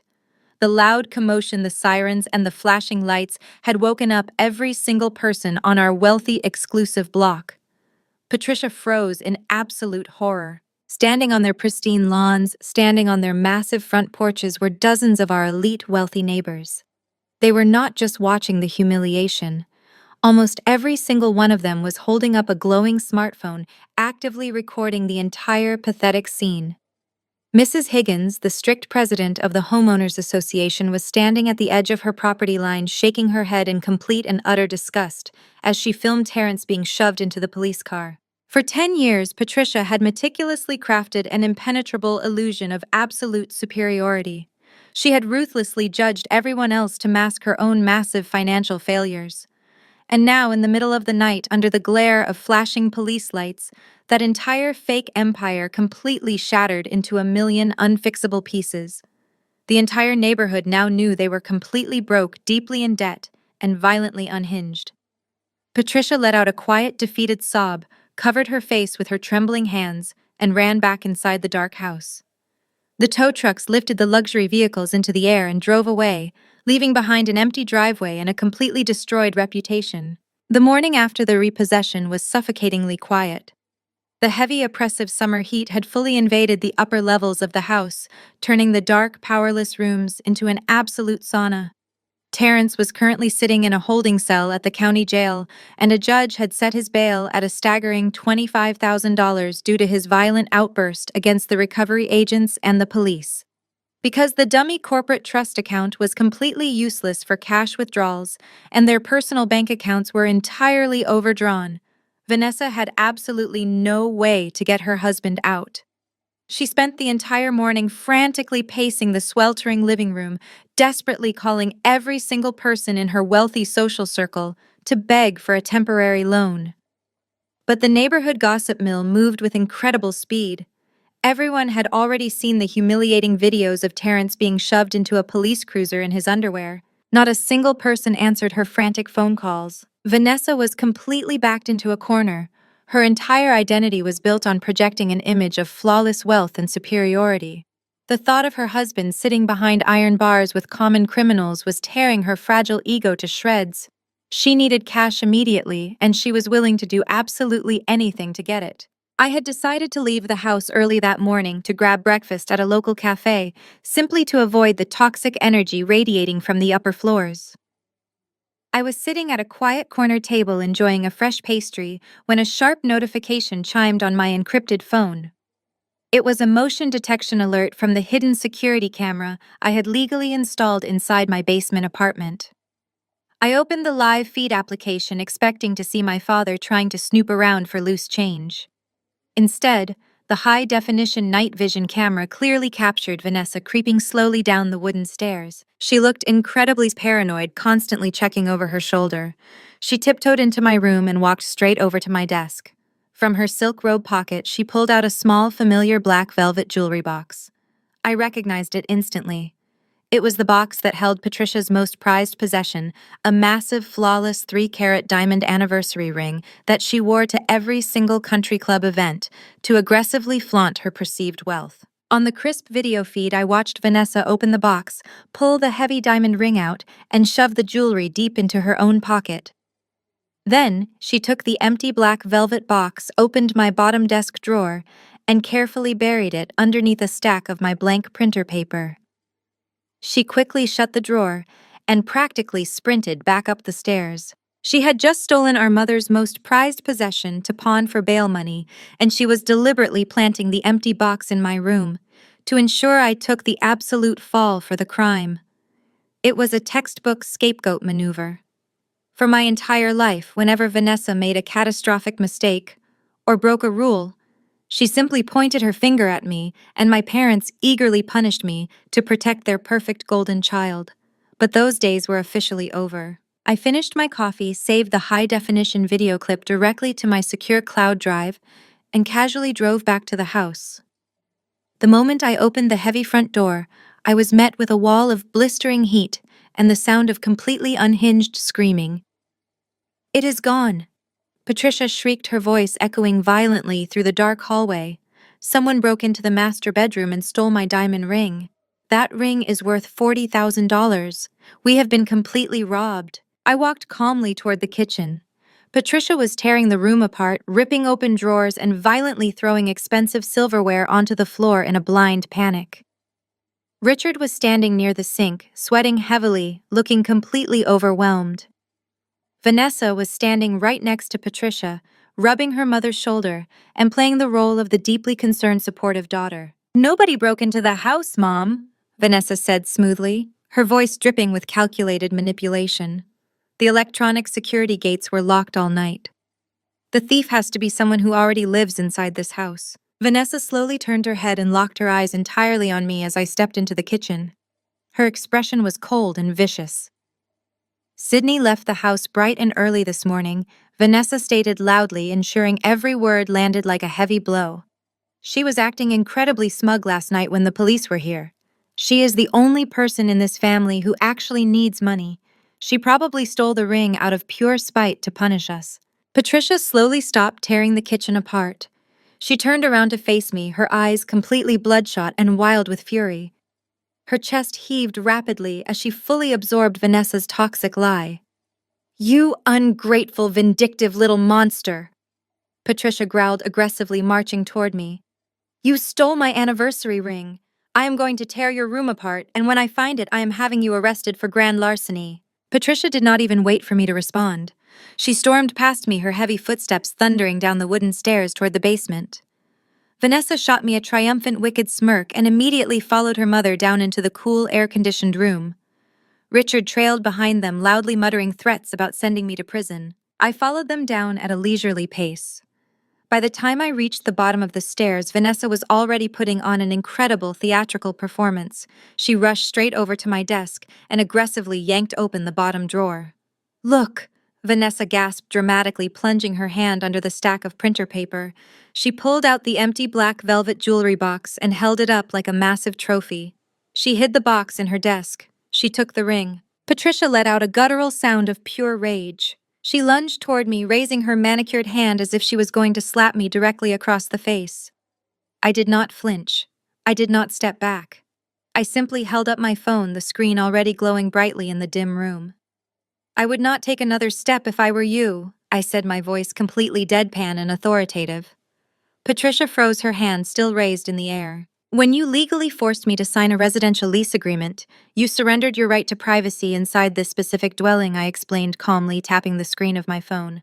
"I am legally permitted to monitor my own secure living space." I tapped the play button and turned the screen around so Patricia, Richard, and Vanessa could all see it perfectly. The high-definition, crystal-clear video began to play. They watched in absolute stunned silence as the digital version of Vanessa crept down the stairs. They watched her pull the velvet box from her pocket. They watched her remove the massive diamond ring securely pocketed and carefully hide the empty box exactly where she had just pretended to magically discover it. The video ended, and a suffocating, heavy silence fell over the room. The only sound was the quiet hum of my air conditioning unit. Patricia slowly lowered her hand. She turned her head and looked at Vanessa. The illusion of the perfect, flawless golden child did not just crack. It completely shattered into a million irreparable pieces. Vanessa stood completely frozen by the desk, the empty velvet box slipping from her trembling fingers and dropping onto the carpet. "Mom, I can explain," Vanessa stammered, her voice suddenly high and terrified. "Terrence needed bail money. I was going to buy it back from the pawn shop as soon as his commissions cleared.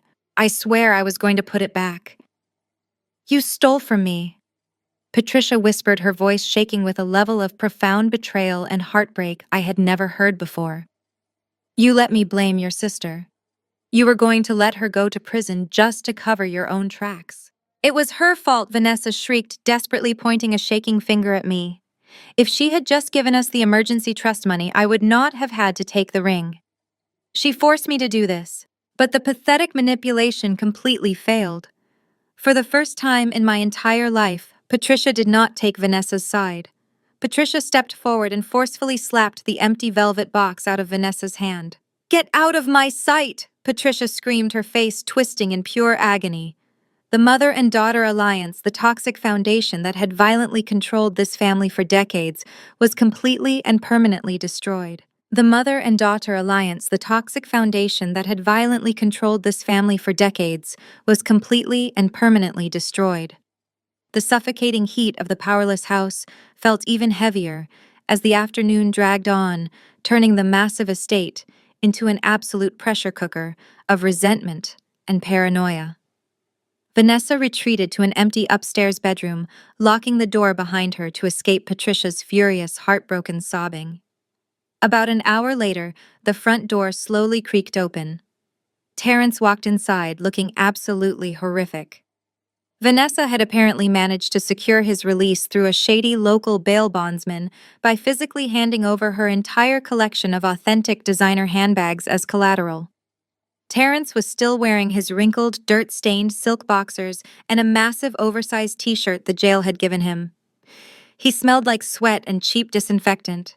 He did not say a word to anyone. He just shuffled into the living room and collapsed onto the expensive leather sofa, staring blankly at the dark ceiling. The silence in the house was abruptly shattered by 3 loud, sharp knocks at the front door. Richard, who was pacing the grand foyer and violently rubbing his temples aggressively, ripped the door open. A uniformed courier was standing on the porch holding a thick, rigid cardboard envelope and an electronic signature pad. The courier demanded Richard's legal signature for a certified priority delivery. Richard snatched the stylus, scribbled his name, and tore the heavy envelope open the second the courier turned around.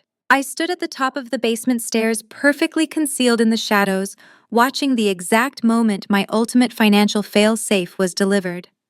I had instructed my shadow bank to send this specific legal document the absolute second Terrence was formally processed into the county jail system. Richard pulled out a thick stack of heavy watermarked legal paper.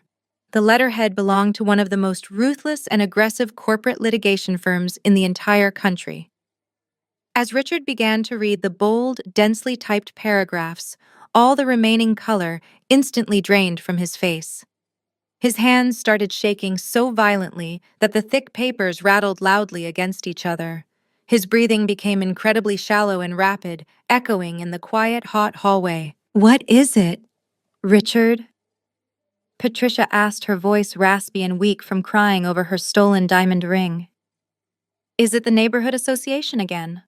Are they finalizing the lien on the house?" Richard did not answer her. He slowly looked up from the papers and locked his eyes directly onto Terence, who was still slumped lifelessly on the couch.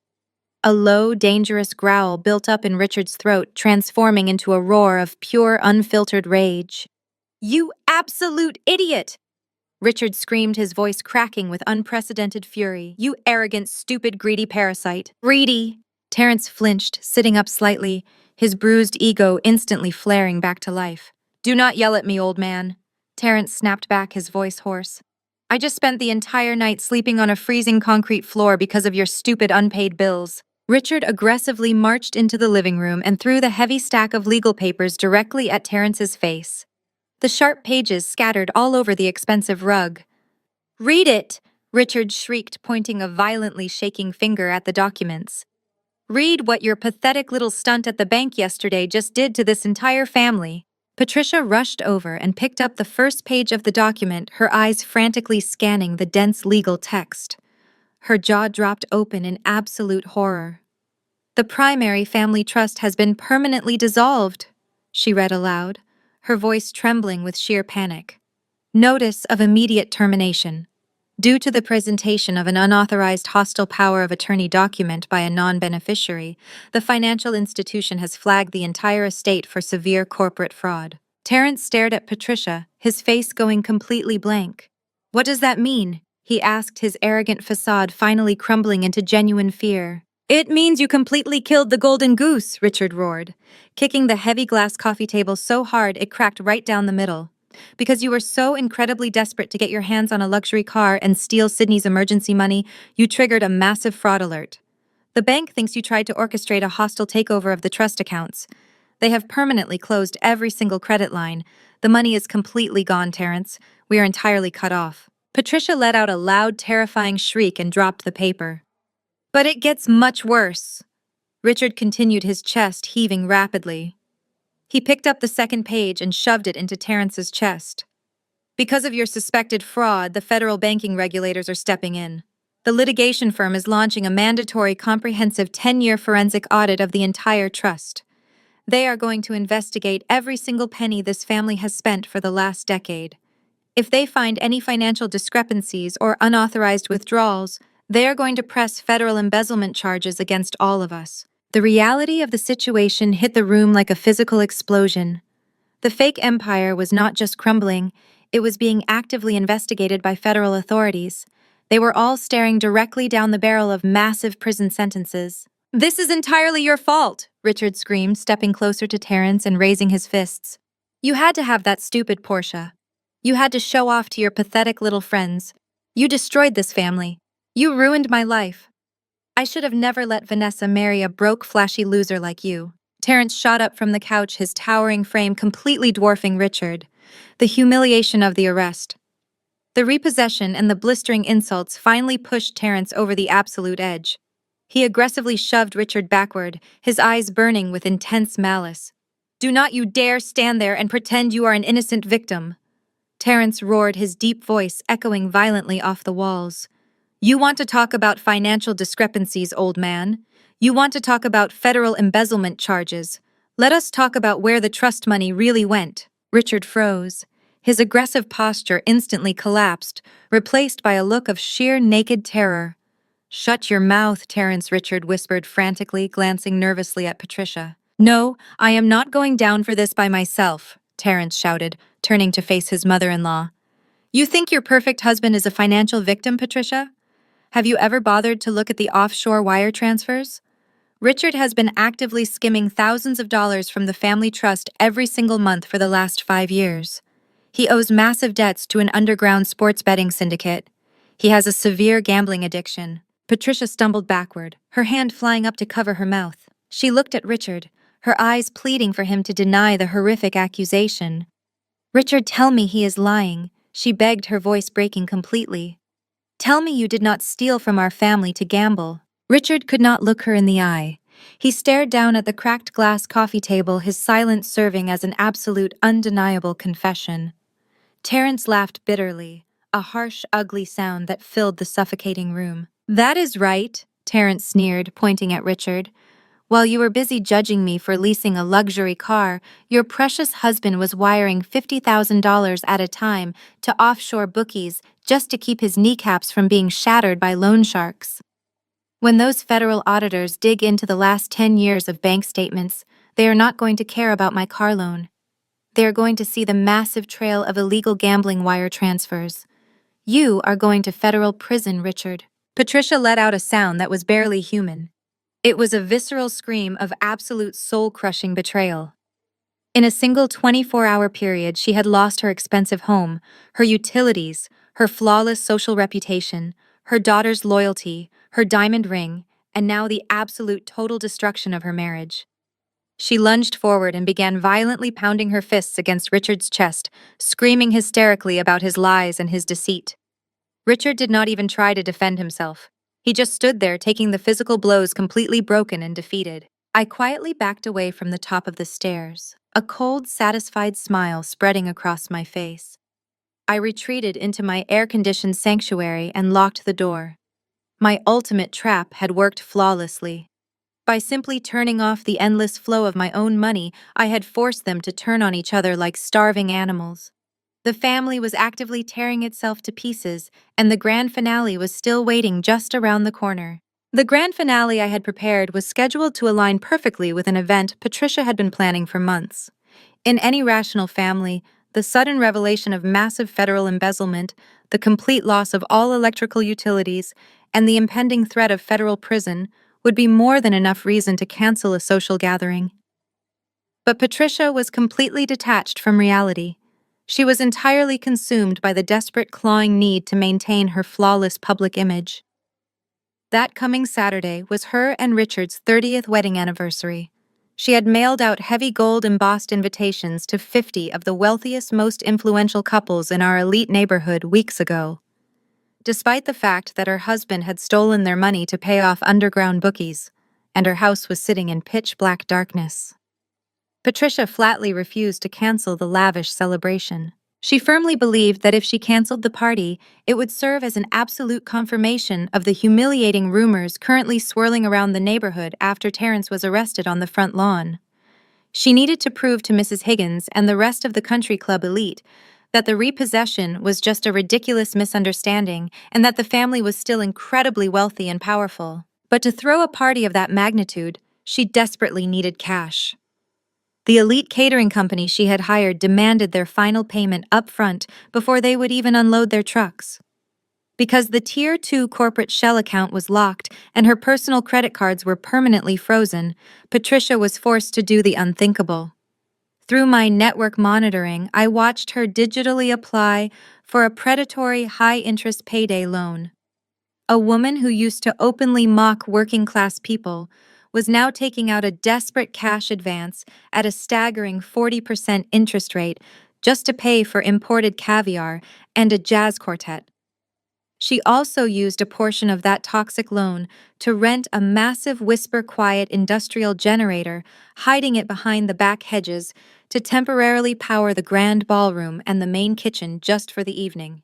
However, the payday loan simply was not enough to cover the entire cost of the event. She had enough cash to pay for the gourmet food and the expensive alcohol, but she could not afford to hire the professional waitstaff to serve it. On Friday afternoon, the heavy basement door swung open. Patricia marched down the wooden stairs carrying a plastic garment bag.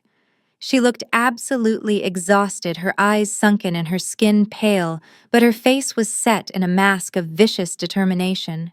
She unzipped the bag and aggressively threw a piece of clothing directly onto my desk.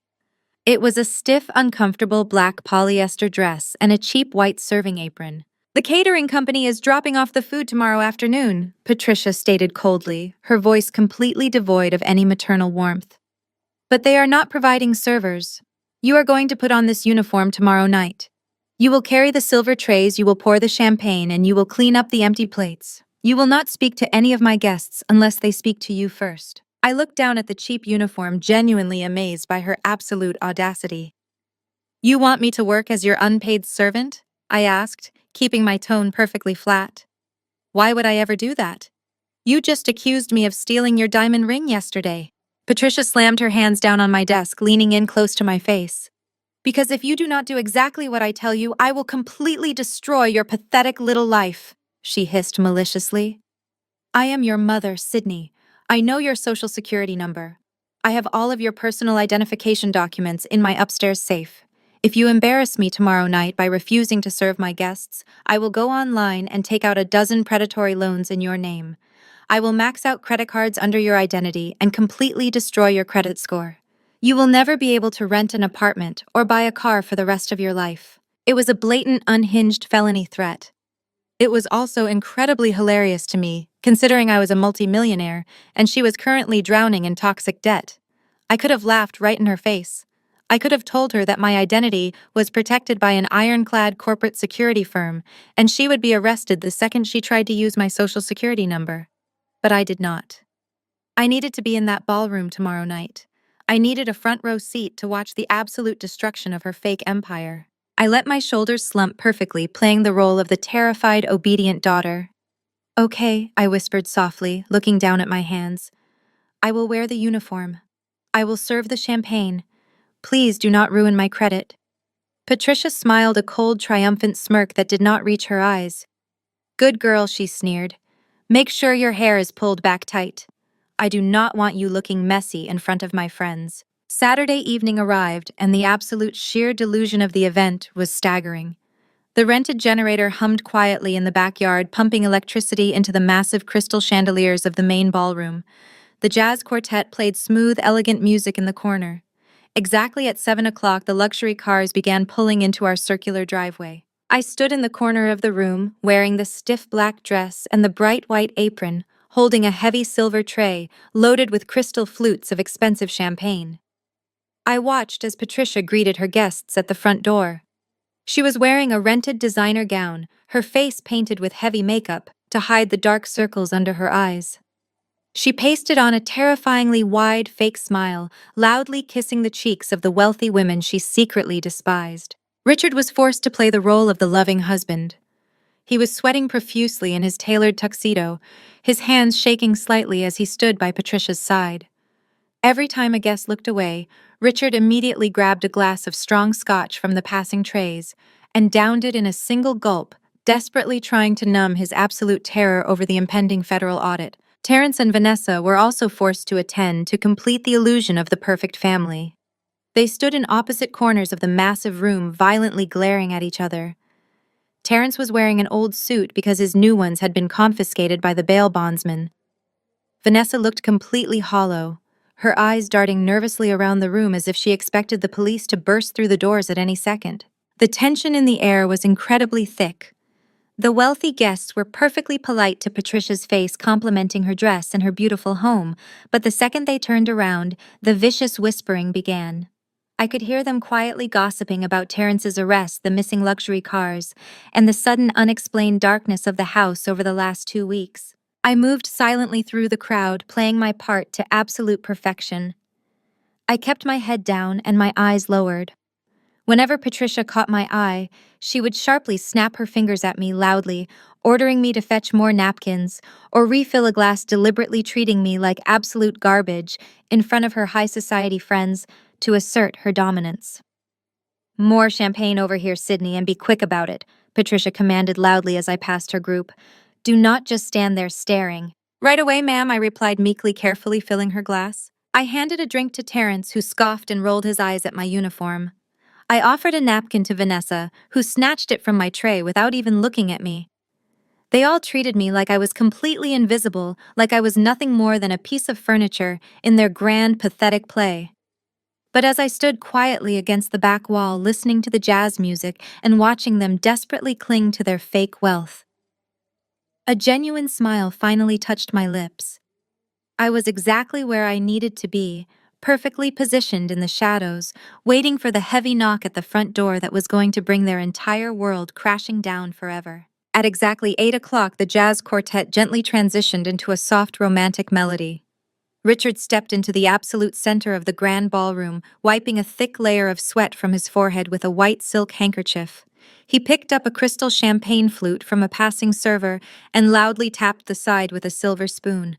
The sharp, high-pitched clinking sound echoed through the sweltering room, commanding the immediate attention of the 50 wealthy guests. The low hum of vicious gossip slowly faded into a tense, uncomfortable silence. Patricia moved to stand directly beside him, forcing her stiff, terrified face into an expression of absolute adoring devotion. She linked her arm through his, projecting the perfect image of a flawless high society marriage. Richard cleared his throat, desperately trying to steady his trembling hands. Friends, family, and esteemed guests. Richard began, his voice booming artificially across the room. 30 years ago today, Patricia and I made a sacred vow. We promised to build a life together, founded on absolute trust, unwavering integrity, and traditional family values. Looking around this magnificent room tonight, I am incredibly proud to say we have achieved exactly that. We have raised a beautiful family. We have weathered every single storm through honesty and dedication. We are the living proof that when you do things the right way, when you protect your assets with honor, the universe rewards you with endless abundance. The sheer, staggering hypocrisy of his words was almost suffocating. He was actively standing in a dark house powered by a rented gas generator owing millions of dollars to a toxic shell corporation, facing federal embezzlement charges for stealing family funds to pay off underground gambling syndicates. Yet he stood there, chin held high, lecturing the wealthiest people in the county about integrity and financial honor.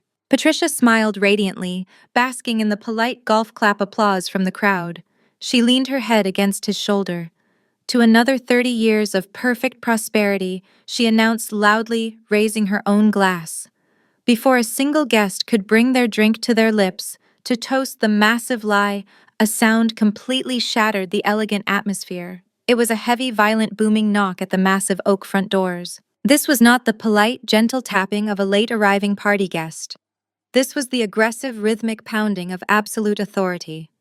The heavy wooden doors actually rattled in their heavy iron frames.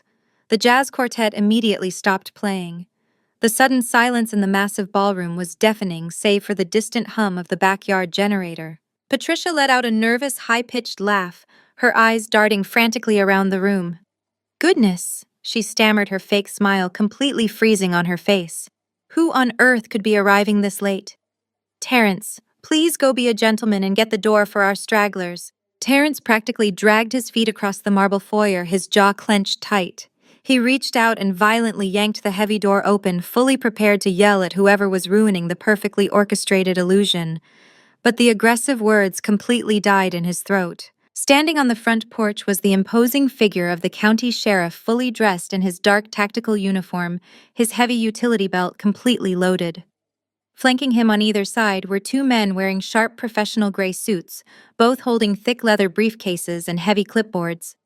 The flashing red and blue lights of 3 police cruisers parked directly on the front lawn cast an eerie, rhythmic glow through the open doorway. Richard, Patricia, and Vanessa the sheriff announced loudly, his deep, authoritative voice carrying effortlessly into the grand ballroom. Every single guest turned their head, their eyes wide with absolute shock and morbid curiosity. Richard dropped his silk handkerchief. He rushed forward, waving his hands frantically in a desperate attempt to keep the officers out of the main room. "Officer, please," Richard pleaded, his voice dropping to a panicked whisper. "We are hosting a very private elite anniversary celebration. Whatever minor issue this is, we can step into my office and quietly resolve it. Please do not make a scene in front of my guests." The sheriff did not lower his voice.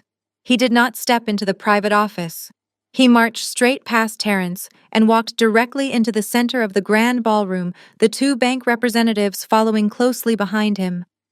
The wealthy guests quickly parted, like the Red Sea, frantically stepping back to avoid any association with the arriving law enforcement. "There is no minor issue to resolve privately, sir," the sheriff stated clearly, ensuring every single person in the room heard his exact words. I am here executing a lawful court-ordered mandate on behalf of the federal banking regulators and Apex Wealth Management. One of the men in this gray suit stepped forward, pulling a thick stack of aggressively stamped legal documents from his clipboard. Richard, as of 9 o'clock this morning, this property has been completely and legally foreclosed upon. The bank representative announced, his tone cold and entirely devoid of emotion. Due to severe unresolved financial default, massive corporate fraud investigations, and the permanent dissolution of your primary funding trust, the bank seized the deed to this estate. The property was successfully sold at a private commercial auction this afternoon. You no longer own this house. Longer. A collective dramatic gasp echoed through the ballroom.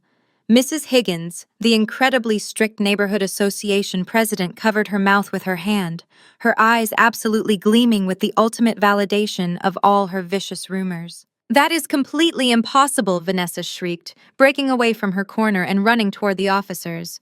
"You cannot just sell our family home in one day. My husband has an $800,000 corporate credit line. We are incredibly wealthy." The second bank representative looked at Vanessa with complete pity. "Ma'am, the corporate shell account your husband attached his name to is currently holding millions of dollars in toxic commercial debt. Your husband is actively under investigation for attempting to fraudulently access restricted funds. Your personal bank accounts are completely overdrawn. This estate was the final remaining asset, and it now belongs entirely to the new buyer." The sheriff stepped forward again, holding out a bright yellow legal notice. He forcefully slapped the paper directly onto the chest of Richard's expensive tuxedo. "By order of the county court, you are hereby served with an emergency non-negotiable notice to vacate the premises," the sheriff commanded. "Because the new property owner has explicitly refused to grant any extensions, you have exactly 24 hours to pack your personal belongings and leave this property. If you, your wife, or your extended family are still inside this house by 8 o'clock tomorrow evening, my deputies will physically remove you for criminal trespassing." The brutal reality of those words hung heavily in the sweltering air. 24 hours. The fake empire was not just crumbling over time, it had been completely demolished in a single sentence. The illusion of wealth, the arrogant superiority, the flawless reputation, it was all entirely gone. Patricia stood absolutely frozen next to the deserted jazz band setup. Her brain simply could not process the massive scale of the humiliation. All of her wealthiest friends, the people she had spent decades trying to impress and intimidate, were actively watching her get thrown out into the street by the police. The perfectly crafted mask she wore finally cracked and fell away completely. She did not scream. She did not cry or throw a dramatic tantrum like she usually did. Patricia's eyes rolled completely back into her head. Her knees buckled beneath her. She collapsed forward, hitting the hard marble floor with a heavy, sickening thud. The crystal champagne flute she was holding shattered into 100 pieces, the expensive alcohol soaking directly into her rented designer gown. It was not a fake theatrical performance to gain sympathy.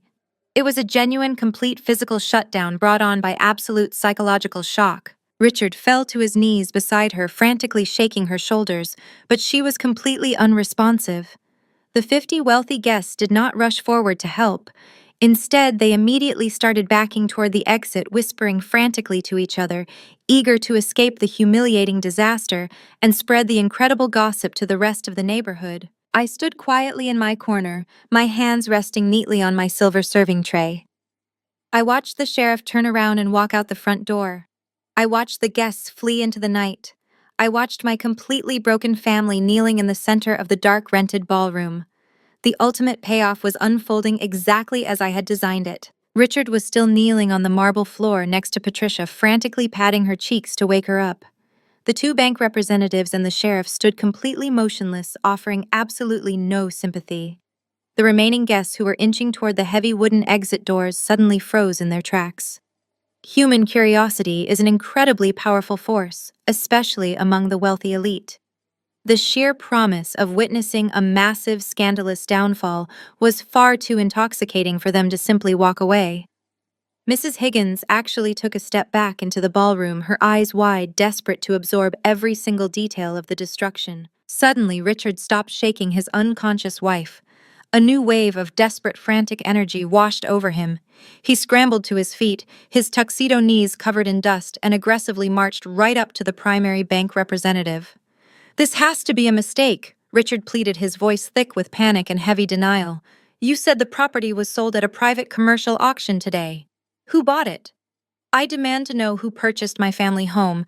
Give me the name of the buyer. I will negotiate with them directly. I can offer them a massive return on their investment once I liquidate my other assets. Just tell me who owns Apex Holdings. I demand to speak to the chief executive officer right now." The bank representative adjusted his glasses and looked down at his clipboard, his expression completely blank and strictly professional. "Sir, the owner of the purchasing entity is actually already present in this room," the representative stated calmly. Richard whipped his head around his wild eyes, frantically scanning the crowd of 50 wealthy guests. He looked at the local politicians, the doctors, the corporate lawyers, desperately trying to figure out which of his supposed friends had secretly bought his foreclosed estate out from under him. "Who is it?" Richard demanded loudly, his voice echoing in the grand space. "Which one of you bought my house?" I took a deep, steadying breath. I reached behind my waist and slowly untied the harsh, scratchy strings of the cheap white serving apron my mother had forced me to wear. I let the apron drop heavily onto the marble floor. I set my silver serving tray down on a nearby cocktail table. I stepped out of the dark, unnoticed corner of the ballroom and walked directly into the center of the room, standing right under the glow of the massive crystal chandelier. "You are looking at her," I said, my voice clear, calm, and projecting perfectly across the silent ballroom. Richard slowly turned his head to look at me. His brain was completely misfiring. He looked at my black polyester uniform, then back to the bank representative, and then back to me. "What are you talking about, Sydney?" Richard snapped impatiently, completely dismissing me out of pure habit. "Get back to the catering station. This is a highly sensitive legal matter and it absolutely does not concern you." I did not move a single inch. "I am the sole owner and chief executive officer of Apex Holdings," I repeated, looking him dead in the eye without blinking. "I am also the primary beneficiary and sole financial provider of the blind trust you have been aggressively draining for the last 10 years. And as of 9 o'clock this morning, I am the legal absolute owner of the estate you are currently standing in." Vanessa let out a harsh, nervous laugh from the other side of the room. "She is completely insane," Vanessa announced to the crowd, pointing a shaking finger at me. "She is a broke data entry clerk who lives in our basement. She is just trying to embarrass us because she is jealous. Do not listen to a single word she says." Terrence stood frozen, his eyes darting between me and the bank representatives. Unlike Vanessa, Terrence had seen the massive credit lines. He had seen the dummy corporate shell accounts and signed the power of attorney. The terrifying realization was slowly starting to dawn on him. I did not waste my breath arguing with Vanessa. I did not need to scream or defend myself against her pathetic insults. I had absolute, undeniable proof. I turned my back to my family and walked over to the expensive audiovisual control panel that Patricia had set up to play a romantic anniversary slideshow later in the evening. I pulled my encrypted smartphone from my pocket and plugged the direct connection cable into the main projection system. I tapped the control screen and the massive motorized white canvas projector screen slowly lowered from the ceiling right behind the jazz band. The projector hummed to life, casting a bright, blinding rectangular light across the dark room. "I am not going to stand here and debate my financial status with you," I said loudly, ensuring the microphone picked up my voice and broadcast it through the massive surround sound speakers. "I am just going to show everyone exactly who this family really is, and exactly why I am throwing you out into the street tonight." I pressed play on my phone. The crystal clear high-definition video that Aunt Brenda had accidentally texted me 2 weeks ago suddenly exploded onto the massive screen. The sound of the sparkling Miami ocean waves and the heavy yacht engine blasted through the ballroom speakers. The 50 wealthy guests gasped collectively as they saw the massive, luxurious boat. There was Terrence wearing his ridiculous $5,000 imported silk shirt, holding a crystal champagne flute. His loud, arrogant laughter echoed through the silent, tense ballroom. "Sydney is a pathetic failure," the digital version of Terrence laughed cruelly on the screen. She is 27 years old and hiding in the basement doing data entry like a total loser. She should be grateful we even let her breathe our air. I watched the real Terrence physically shrink in the corner of the ballroom. Several of the wealthy guests turned to look at him with expressions of absolute unfiltered disgust. Then the digital version of my mother leaned into the frame, adjusting her diamond-studded sunglasses. Patricia was currently unconscious on the floor, but her cruel, vicious voice boomed through the speakers for the entire neighborhood elite to hear. "She is a massive leech on the family trust," Patricia sneered on the massive screen. "If it were up to me, I would have thrown her out into the street years ago. She brings absolutely nothing to this family but embarrassment." The video ended and the screen faded to pitch black. The silence that followed was heavy, suffocating, and incredibly profound. The guests stared at the blank screen, completely horrified by the staggering cruelty they had just witnessed. They had all attended this lavish anniversary party under the assumption that Richard and Patricia were a loving, traditional family. The video completely exposed them as vicious, arrogant bullies who aggressively mocked their own blood relative behind her back, while actively spending the family money on luxury yacht rentals. I disconnected my phone and turned to face Richard. He was staring at the blank projector screen, his mouth opening and closing silently, like a fish gasping for air. The absolute humiliation was paralyzing him. He could not form a single coherent sentence. "You called me a pathetic failure," I stated coldly, my voice slicing through the heavy silence. "You called me a leech. You banished me to a dark basement and charged me rent to live in my own house. But the absolute truth, Richard, is that I am the only reason you have not been homeless for the last decade." I walked over to the catering table and picked up a thick, heavy black leather binder I had prepared specifically for this exact moment. I slammed the binder down onto the glass table right next to Richard. The loud smack made him flinch violently. The video was just the introduction. It was finally time for the full financial autopsy. I opened the heavy black leather binder, revealing a massive stack of perfectly organized, legally certified financial documents. I did not just hand one to Richard. I had meticulously prepared 4 identical copies. I walked around the shattered glass of the coffee table, handing a binder to Terrence, tossing one at Vanessa's feet, and gently laying the last one on the floor right next to Patricia's unconscious body. "Open them," I commanded, my voice echoing coldly in the massive room. Richard's hands shook violently as he opened the cover. Terrence knelt down and picked his face completely pale. The first page of the binder was a simple single sheet of paper. It was the original deposit receipt from 10 years ago, completely unredacted, showing a direct wire transfer of $14 million into the newly formed blind trust.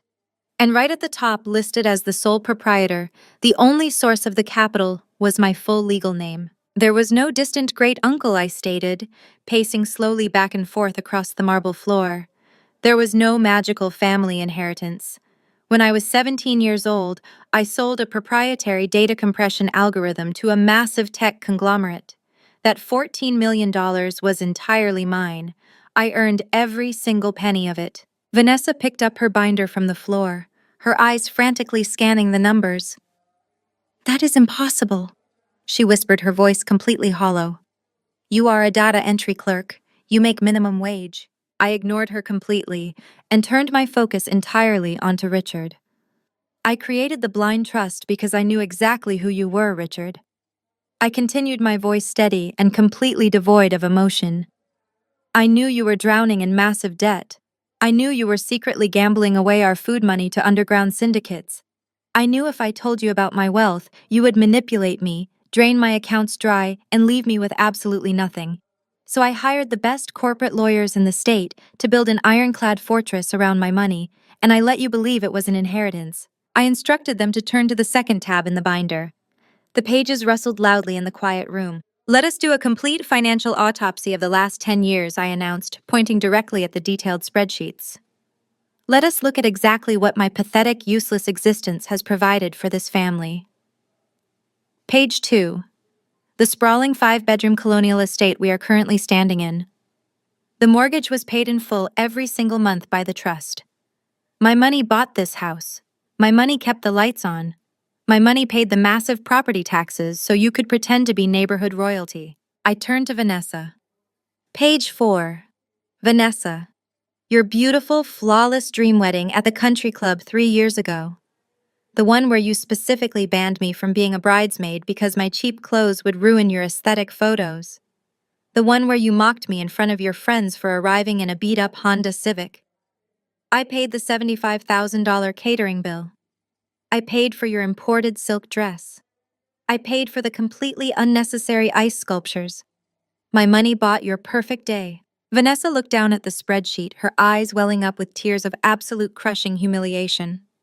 She had built her entire social identity on that wedding, constantly bragging about her elite status, completely unaware that the pathetic sister she banished to the basement was the sole financier of the entire event.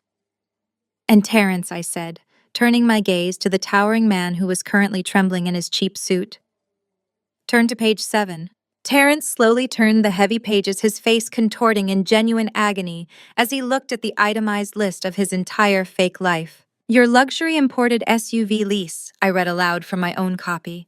Your premium country club membership fees. Your massive credit card bills from expensive steakhouses and designer boutiques. Your gold Rolex watch. All of it was completely subsidized by the trust. You are a completely mediocre real estate broker who has not closed a major commercial deal in over 4 years. You are entirely broke, Terrence. You have always been completely broke. You just enjoyed playing dress up with my money. The wealthy guests who were still lingering near the exit doors were completely captivated by the brutal financial execution. They were witnessing the total dismantling of a family's entire identity, backed up by legally certified bank receipts. Mrs. Higgins was actively whispering the details to her husband, completely thrilled by the scandalous reality. For 10 years, I lived in a damp, unfinished basement. I said, my voice finally rising in volume, echoing with a decade of suppressed anger. You charged me rent to live in the house that I actively paid for. You stole my car keys. You threatened to ruin my credit score so I would serve champagne to your friends. You called me a leech. You called me a parasite.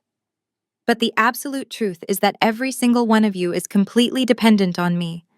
You are all entirely useless without my bank accounts. Richard looked up from the binder, tears streaming down his face. He looked absolutely pathetic, a broken, hollow shell of the arrogant patriarch he had pretended to be just an hour ago.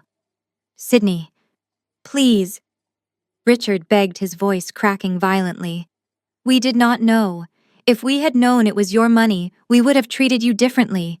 We would have respected you. I stared at him, feeling absolutely nothing but cold, hard disgust. That is exactly the problem, Richard, I replied sharply. You only respect people who have money. You only value human beings based on what they can financially provide for you. If you thought I was broke, I deserved to be treated like garbage. I deserved to be pushed into the basement and humiliated. That is not love. That is an absolute transaction. And your transaction has officially been declined. I closed my binder with a loud, definitive snap. The sound echoed through the grand ballroom like a gunshot. The complete financial truth was fully exposed in the harsh light of the rented generator, and there was absolutely nowhere left for them to hide. The complete financial truth was fully exposed in the harsh light of the rented generator, and there was absolutely nowhere left for them to hide. Or so I thought. Terrence, whose entire identity was built on an incredibly fragile foundation of unearned arrogance, simply could not accept the reality of his total defeat. He looked down at the black leather binder in his hands, then looked around at the wealthy guests who were actively whispering and pointing at him. His face twisted into an ugly, desperate sneer. He violently threw the heavy binder onto the floor. You think you are so incredibly smart? Sydney Terrence barked, his voice echoing loudly as he took 2 aggressive steps toward me. You think you can just embarrass us and take this house? You are forgetting one massive detail. Terrence reached deep into the inside pocket of his cheap suit jacket. He pulled out a folded piece of thick legal paper. It was the power of attorney document he had forced me to sign when Patricia was faking her heart attack on the living room couch. He held it up high in the air, waving it around like a massive victory flag. I still have this, Terrence shouted, a wild, manic grin spreading across his sweating face. I am the authorized signer on your precious Tier 2 emergency fund.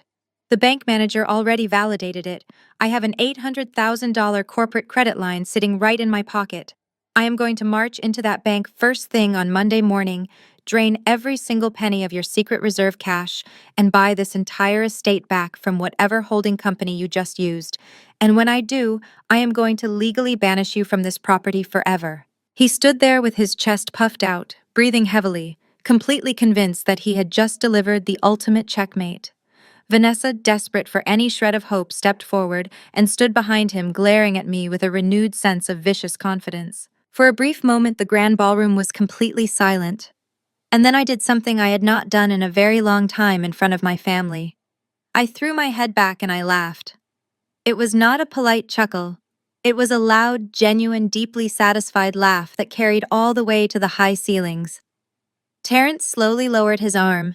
His manic smile faltered. "What is so funny?" he demanded, his voice losing a fraction of its aggressive volume. "You really did not read a single word of the fine print, did you?"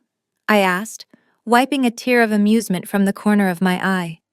"You were so completely blinded by the sight of my signature and the massive numbers on the bank screen that you eagerly attached your own name to a financial death warrant." I took a slow step toward him, my voice dropping to a cold, razor-sharp tone. "Let me explain exactly what that document is, Terrence. The Tier 2 Emergency Fund is not a magical vault filled with liquid cash. It is a dummy corporate shell account. My private equity firm uses that specific holding company as a digital garbage disposal. We use it to hold massive amounts of toxic defaulting commercial debt from failed real estate ventures to balance our corporate tax liabilities." Terrence stared at me, his eyes wide and unblinking. His brain was desperately trying to process the complex financial terminology. "When you took that document into the bank lobby, you did not gain access to my money." I continued enunciating every single word so the wealthy guests could hear exactly how foolish he was. "You officially authorized the transfer of liability. By presenting that power of attorney and forcing the bank manager to legally link your personal social security number to that specific corporate account, you voluntarily accepted full responsibility for every single toxic asset inside it." "No," Terrence whispered, taking a stumbling step backward. "The paper said you gave me access to the reserve funds. The bank manager said I had a massive credit limit." "You had a revolving liability limit, Terrence," I corrected him sharply. "And you triggered the absolute worst clause in the entire contract when you used that toxic shell account to secure the financing for your $130,000 luxury Porsche. You guaranteed a massive new loan using a defaulting corporate entity as your backing." I pointed a finger directly at his chest. "You are not a millionaire, Terrence. As of yesterday morning, you are personally and legally responsible for over $800,000 in toxic commercial debt. When the bank inevitably audits that shell account next week and realizes you do not possess the actual liquid assets to cover the portfolio, they are going to call the entire massive debt due immediately." Vanessa let out a sharp, terrified gasp. She physically recoiled from Terrence, pressing her back against the nearest wall. She was finally realizing the magnitude of the disaster. "But the absolute best part of your unbelievable arrogance," I said, turning my gaze to Vanessa, "is the specific legal capacity in which you signed that document. Do you remember what you told me when you shoved the pen into my hand, Terrence? You proudly declared that you were signing it as the head of the household." Vanessa shook her head frantically. "No," she shrieked, her voice echoing in the large room. "I did not sign anything. I have absolutely nothing to do with that car or that account. My name is not on that paper." "It does not matter if you held the pen, Vanessa," I replied calmly. "You and Terrence are legally married. You share joint financial accounts. When he officially signed that document as the head of your household, he legally bound your entire marital estate to the toxic debt portfolio. That means his debt is now your debt." The reality of their impending doom crashed down on them like a concrete wall. Terrence dropped the power of attorney document. The piece of paper fluttered harmlessly to the marble floor. "Apex Wealth Management will not just repossess your cars," I explained, delivering the final crushing blow.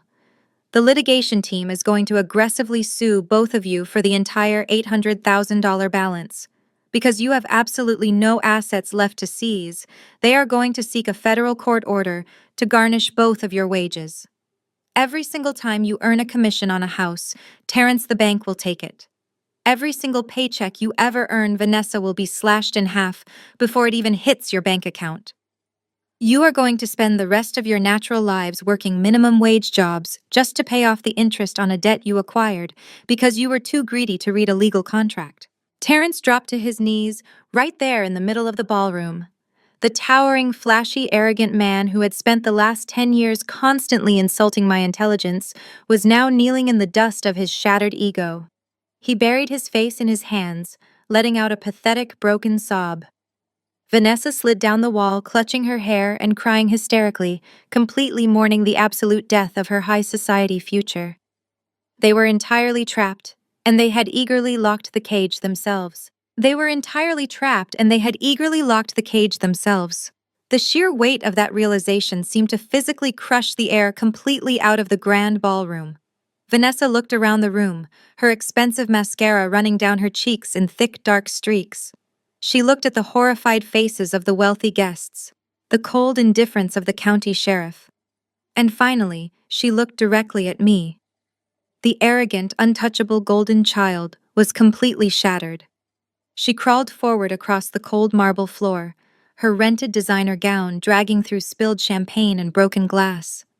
She dropped heavily onto her knees, right in front of me, clasping her hands together in a desperate, pathetic gesture of prayer. "Sydney, please!" Vanessa sobbed, her voice a high-pitched, hysterical wail that echoed off the high ceilings. "You cannot do this to me. I am your sister. We share the exact same blood. If you enforce this debt, I will lose my membership at the country club. My friends will completely abandon me. Terrence and I will have to declare immediate bankruptcy. Please, you have so much money. You own the entire holding company. Just wipe the debt away. Cancel the loan. I will do absolutely anything you want. I will clean your new house. I will be your personal servant. Just please do not let them garnish my wages for the rest of my life." I looked down at her, feeling an absolute chilling emptiness where my familial love used to be. "Where was this deep sisterly bond when you explicitly banned me from your wedding?" I asked quietly. "Where was this overwhelming family loyalty when you deliberately stole Mom's diamond ring and actively tried to frame me for grand larceny so I would go to federal prison? You do not love me, Vanessa. You just love my money. And now that you cannot have it, you are finally experiencing the exact same helpless terror you inflicted on me for my entire life." Seeing Vanessa completely fail to manipulate me, Richard decided to try a different tactical approach. The anger and the sheer panic vanished from his face, instantly replaced by a sickening, deeply manipulative mask of fatherly affection. He stepped forward, opening his arms wide as if he were going to pull me into a warm, loving embrace. He actually managed to force a proud, watery smile onto his face, completely ignoring the sheriff standing just a few feet away. "Oh, Sydney, my brilliant, incredible girl!" Richard cooed, his voice dripping with toxic sweetness. "Do not you see what really happened here? We always knew you had this incredible, unmatched potential inside of you. We only pushed you because we knew you were smart, sweetie. We wanted you to succeed. We had to be tough on you, so you would learn how to be a ruthless, highly successful businesswoman in the real world. And look at you now. You are an absolute triumph. We are so incredibly proud of you. Now let us just put this silly little misunderstanding behind us, cancel these ridiculous legal actions, and go back to being a family." The sheer audacity of his gaslighting was physically repulsive. It was the exact same emotional manipulation he had used to control my mother and my sister for decades. I took a massive step backward, dodging his outstretched arms as if he were covered in a deadly infectious disease. "Do not ever touch me!" I snapped, my voice ringing out with absolute, undeniable authority. "You did not push me to succeed. You violently pushed me down the stairs of my own life so you could step on my back to reach the very top. You stole from my trust fund to pay off illegal sports betting syndicates. You maliciously charged me rent to sleep in a damp, unfinished basement while you spent my hard-earned money on imported caviar. There is absolutely no family left to go back to." I turned back to the black leather binder resting on the glass table. I flipped to the very last section and pulled out 3 brightly colored legal forms. They were the official court-stamped 24-hour eviction notices the sheriff had verified. I walked forward and firmly slapped the first notice directly against Richard's chest. I dropped the second one onto the floor right in front of Vanessa's knees. I tossed the third one onto the couch where Terrence was still quietly sobbing into his hands.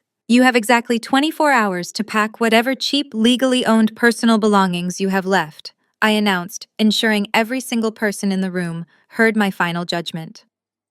At exactly 8 o'clock tomorrow evening, the sheriff's deputies will return to this property. The locks will be changed. The electronic security gates will be permanently reprogrammed. If you are still standing on this property when that clock strikes 8, you will be violently arrested for criminal trespassing. The harsh finality of the eviction notices was the absolute breaking point for the wealthy guests. The sensational drama had reached its absolute peak, and none of them wanted to be present when the police inevitably started making arrests or asking questions about the fraud investigation. Without saying a single word, the elite members of the neighborhood began filing toward the massive oak front doors. They moved in total, suffocating silence. Nobody stopped to offer Richard a comforting handshake. Nobody knelt down to console Vanessa. Mrs. Higgins led the silent procession, pausing right at the doorway to cast one final sweeping look of absolute disgust at my family before walking out into the hot summer night. The heavy wooden doors clicked shut behind them, sealing my family's total social exile. We were completely alone in the massive, dimly lit ballroom. The jazz quartet had quietly packed their instruments and slipped out the back door minutes ago. For a brief second, the only sound was the low, steady hum of the rented generator outside. And then the absolute chaos erupted. Having lost their wealthy audience, having lost their endless supply of money, and having lost their entire future, the family instantly turned their vicious rage onto each other. Terrence leaped up from the couch and violently shoved Richard, screaming at the top of his lungs that Richard's illegal gambling was the only reason the trust was being investigated by federal auditors. Richard screamed aggressively back, blaming Terrence for blindly signing the toxic loan document and bringing the corporate lawyers directly to their doorstep. Vanessa crawled over to Patricia, who was just starting to regain consciousness on the marble floor, and began hysterically shaking her, blaming her mother for raising her to be entirely dependent on a fake lifestyle. They were tearing each other to absolute shreds, violently ripping away whatever tiny fragments of loyalty they had left. The toxic foundation of their fake empire had completely collapsed, burying them all under the heavy rubble of their own staggering greed. I did not stay to watch the rest of the miserable fight. I simply turned around, walked out of the ballroom, and headed toward the basement to pack my bags. I did not have much to take. Over the years, I had deliberately kept my physical footprint in that massive house as small as possible to perfectly maintain my facade. I packed my encrypted laptop, a few changes of comfortable clothes, and the heavy black leather binder that contained the legal documents guaranteeing my absolute freedom. Everything else, the cheap desk, the uncomfortable bed, the fake data entry workstation, could simply be left behind to rot with the rest of the foreclosed estate.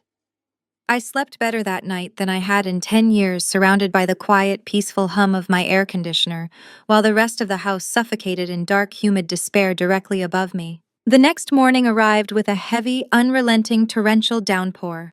It was as if the sky itself had decided to aggressively wash away the last remaining traces of my family's toxic, fraudulent existence. At 7 in the morning, the harsh grinding gears of an old rusted vehicle echoed through the wet driveway. I grabbed my single canvas duffel bag, slung it over my shoulder, and walked slowly up the dark wooden stairs. I stood by the massive front window in the grand foyer to watch the final miserable act of their pathetic play. A severely dented, brightly painted budget U-Haul truck was parked awkwardly on the wet concrete. It was sitting exactly in the spot where Terrence used to proudly park his repossessed luxury SUV. The massive oak front doors were propped wide open, letting the cold, damp morning air completely flood the dark hallway. Richard and Terrence were trudging back and forth through the heavy rain, their expensive leather shoes sinking deep into the muddy lawn. They were not carrying pristine designer luggage.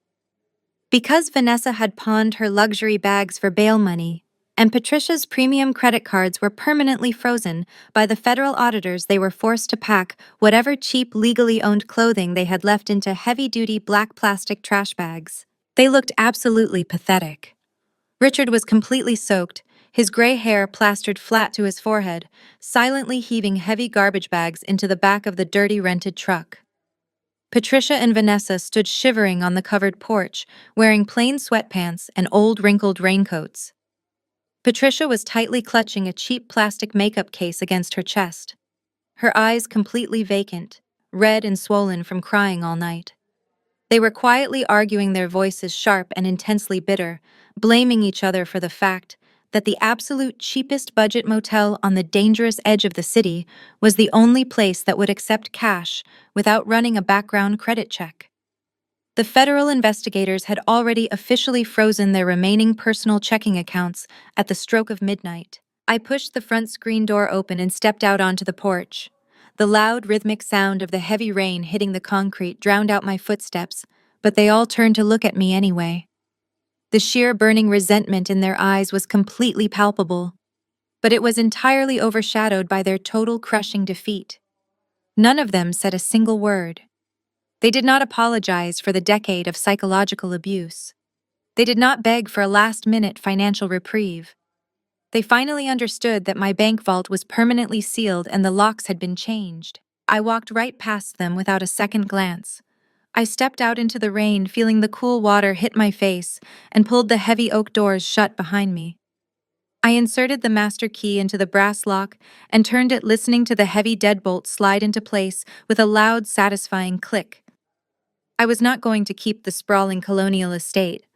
The walls held far too many terrible memories, too much toxicity, and too much fake superiority.